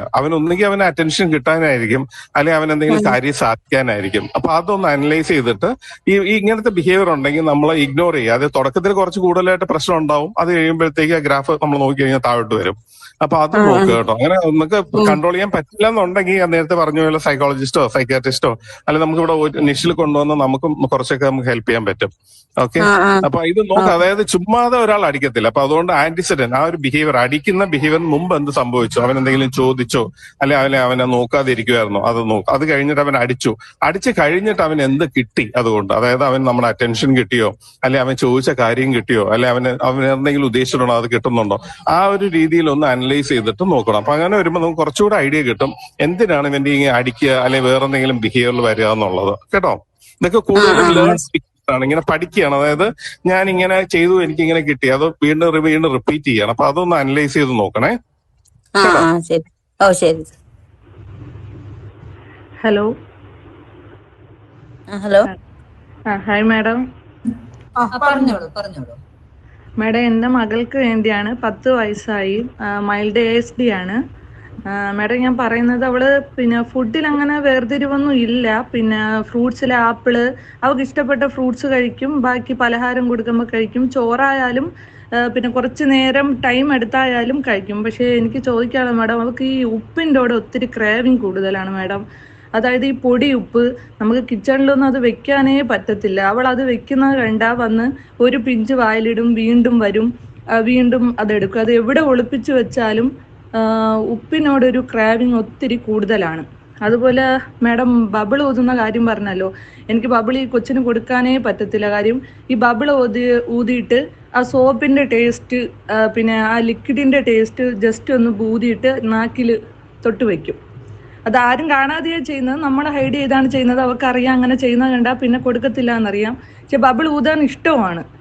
അപ്പം ഈ അപ്പം ഞാൻ ഒരു പീഡിയാട്രീഷ്യനെ കാണിച്ചായിരുന്നു. ഈ 2 കണ്ടീഷനും പറഞ്ഞപ്പോൾ പറഞ്ഞ് എന്തെങ്കിലും ഒരു വൈറ്റമിൻസോ മിനറൽസിൻ്റെയോ പ്രശ്നമായിരിക്കാം, ഡെഫിഷ്യൻസി ആയിരിക്കാമെന്ന് പറഞ്ഞ് അയണിൻ്റെ സിറപ്പ്, കാൽസ്യം സപ്ലിമെൻ്റ് എല്ലാം കൊടുത്തു നോക്കി മാഡം. പക്ഷേ ഇത് ഓരോ ദിവസവും കൂടുന്നതല്ലാതെ, അപ്പം എവളെ പേടിച്ച് നമ്മളിപ്പോൾ ഇവിടെ കല്ലുപ്പ ഉപയോഗിക്കുന്നത്, ക്രിസ്റ്റൽ, അതാകുമ്പോൾ അത് എടുക്കത്തില്ല. ഈ പൊടിയുപ്പ് ആണ് കൂടുതലും. എവിടെ ഇരുന്നാൽ അത് എവിടെ ഒളിപ്പിച്ചു വെച്ചാലും കണ്ടുപിടിക്കും. അപ്പം ഇങ്ങനെ ഫുഡ് മെറ്റീരിയൽ അല്ലാത്തതിൻ്റെ കൂടെ ഇത്ര താല്പര്യം വരെ എന്താണ് റീസൺ എന്ന് അറിയാവോ മാഡം? ഫസ്റ്റ് നേരത്തെ പറഞ്ഞ പോലെ നമ്മൾ ഏതെങ്കിലും ഒരു തരത്തിലുള്ള ഫുഡിന്റെ ക്രേവിങ് വരുന്നത് എന്തെങ്കിലും ഒരു ഡെഫിഷ്യൻസി ആകുമ്പോഴാണ്. നമുക്കറിയാം അയൺ ഡെഫിഷ്യൻസി ഉള്ള ആൾക്കാർ പച്ച അരി എടുത്ത് കഴിക്കാറുണ്ട് അല്ലെ. അപ്പൊ അതുപോലെ എന്തെങ്കിലും രീതിയിലുള്ള ഡെഫിഷ്യൻസി വരുമ്പോഴാണ് ആൾക്കാർ ആ ഒരു ക്രേവിംഗ് ടൈപ്പ് ഓഫ് ഫുഡിനോട്ട് ആ ഒരു ക്രേവിംഗ് വരുന്നത്. അപ്പൊ അതുകൊണ്ടായിരിക്കും ഡോക്ടർ അതിനനുസരിച്ചിട്ടുള്ള മെഡിസിൻസ് ഒക്കെ കൊടുത്തു നോക്കിയത്. അപ്പൊ അതിൽ നിന്നും ആ മെഡിസിൻ കഴിച്ചതിന് ശേഷവും ഈ സെയിം ബിഹേവിയർ റിപ്പീറ്റ് ചെയ്യുകയല്ലേ ചെയ്യുന്നത്? അതെ അതെ.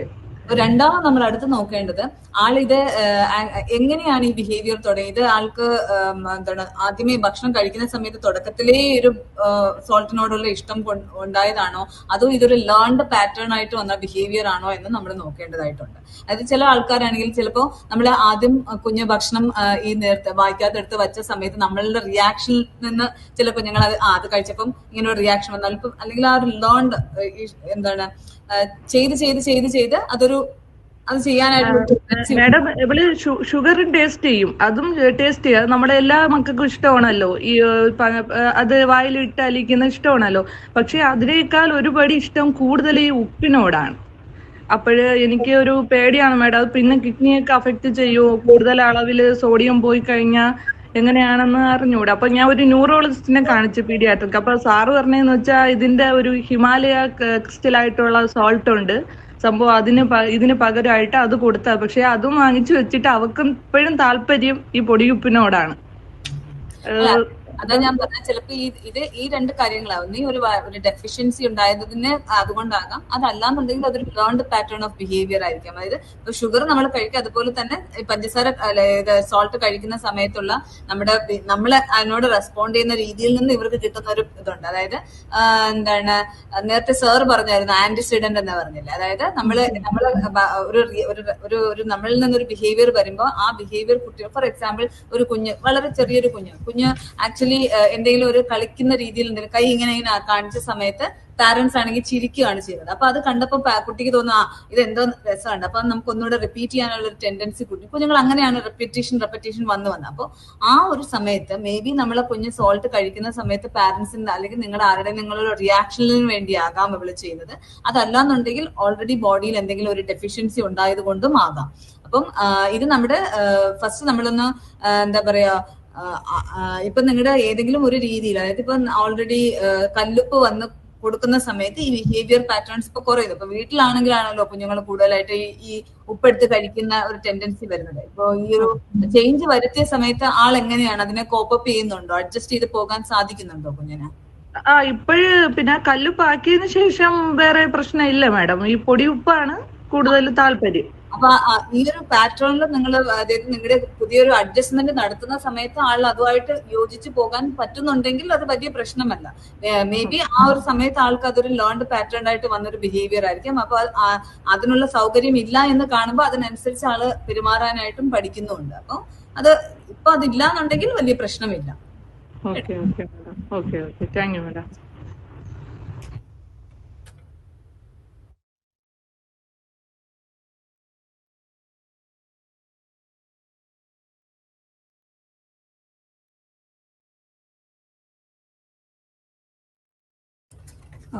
കുറച്ച് ക്വസ്റ്റ്യൻസ് കൂടി ബാക്കിയുണ്ട്. അപ്പോ ഇനിയുള്ള സംശയങ്ങൾ നമുക്ക് സ്ക്രീനിൽ കാണുന്ന 2 നമ്പറിൽ വിളിച്ച് നിങ്ങൾക്ക് സംശയങ്ങളോ കുട്ടിയുടെ അസസ്മെന്റിനുള്ള ഡേറ്റോ എടുക്കാവുന്നതാണ്.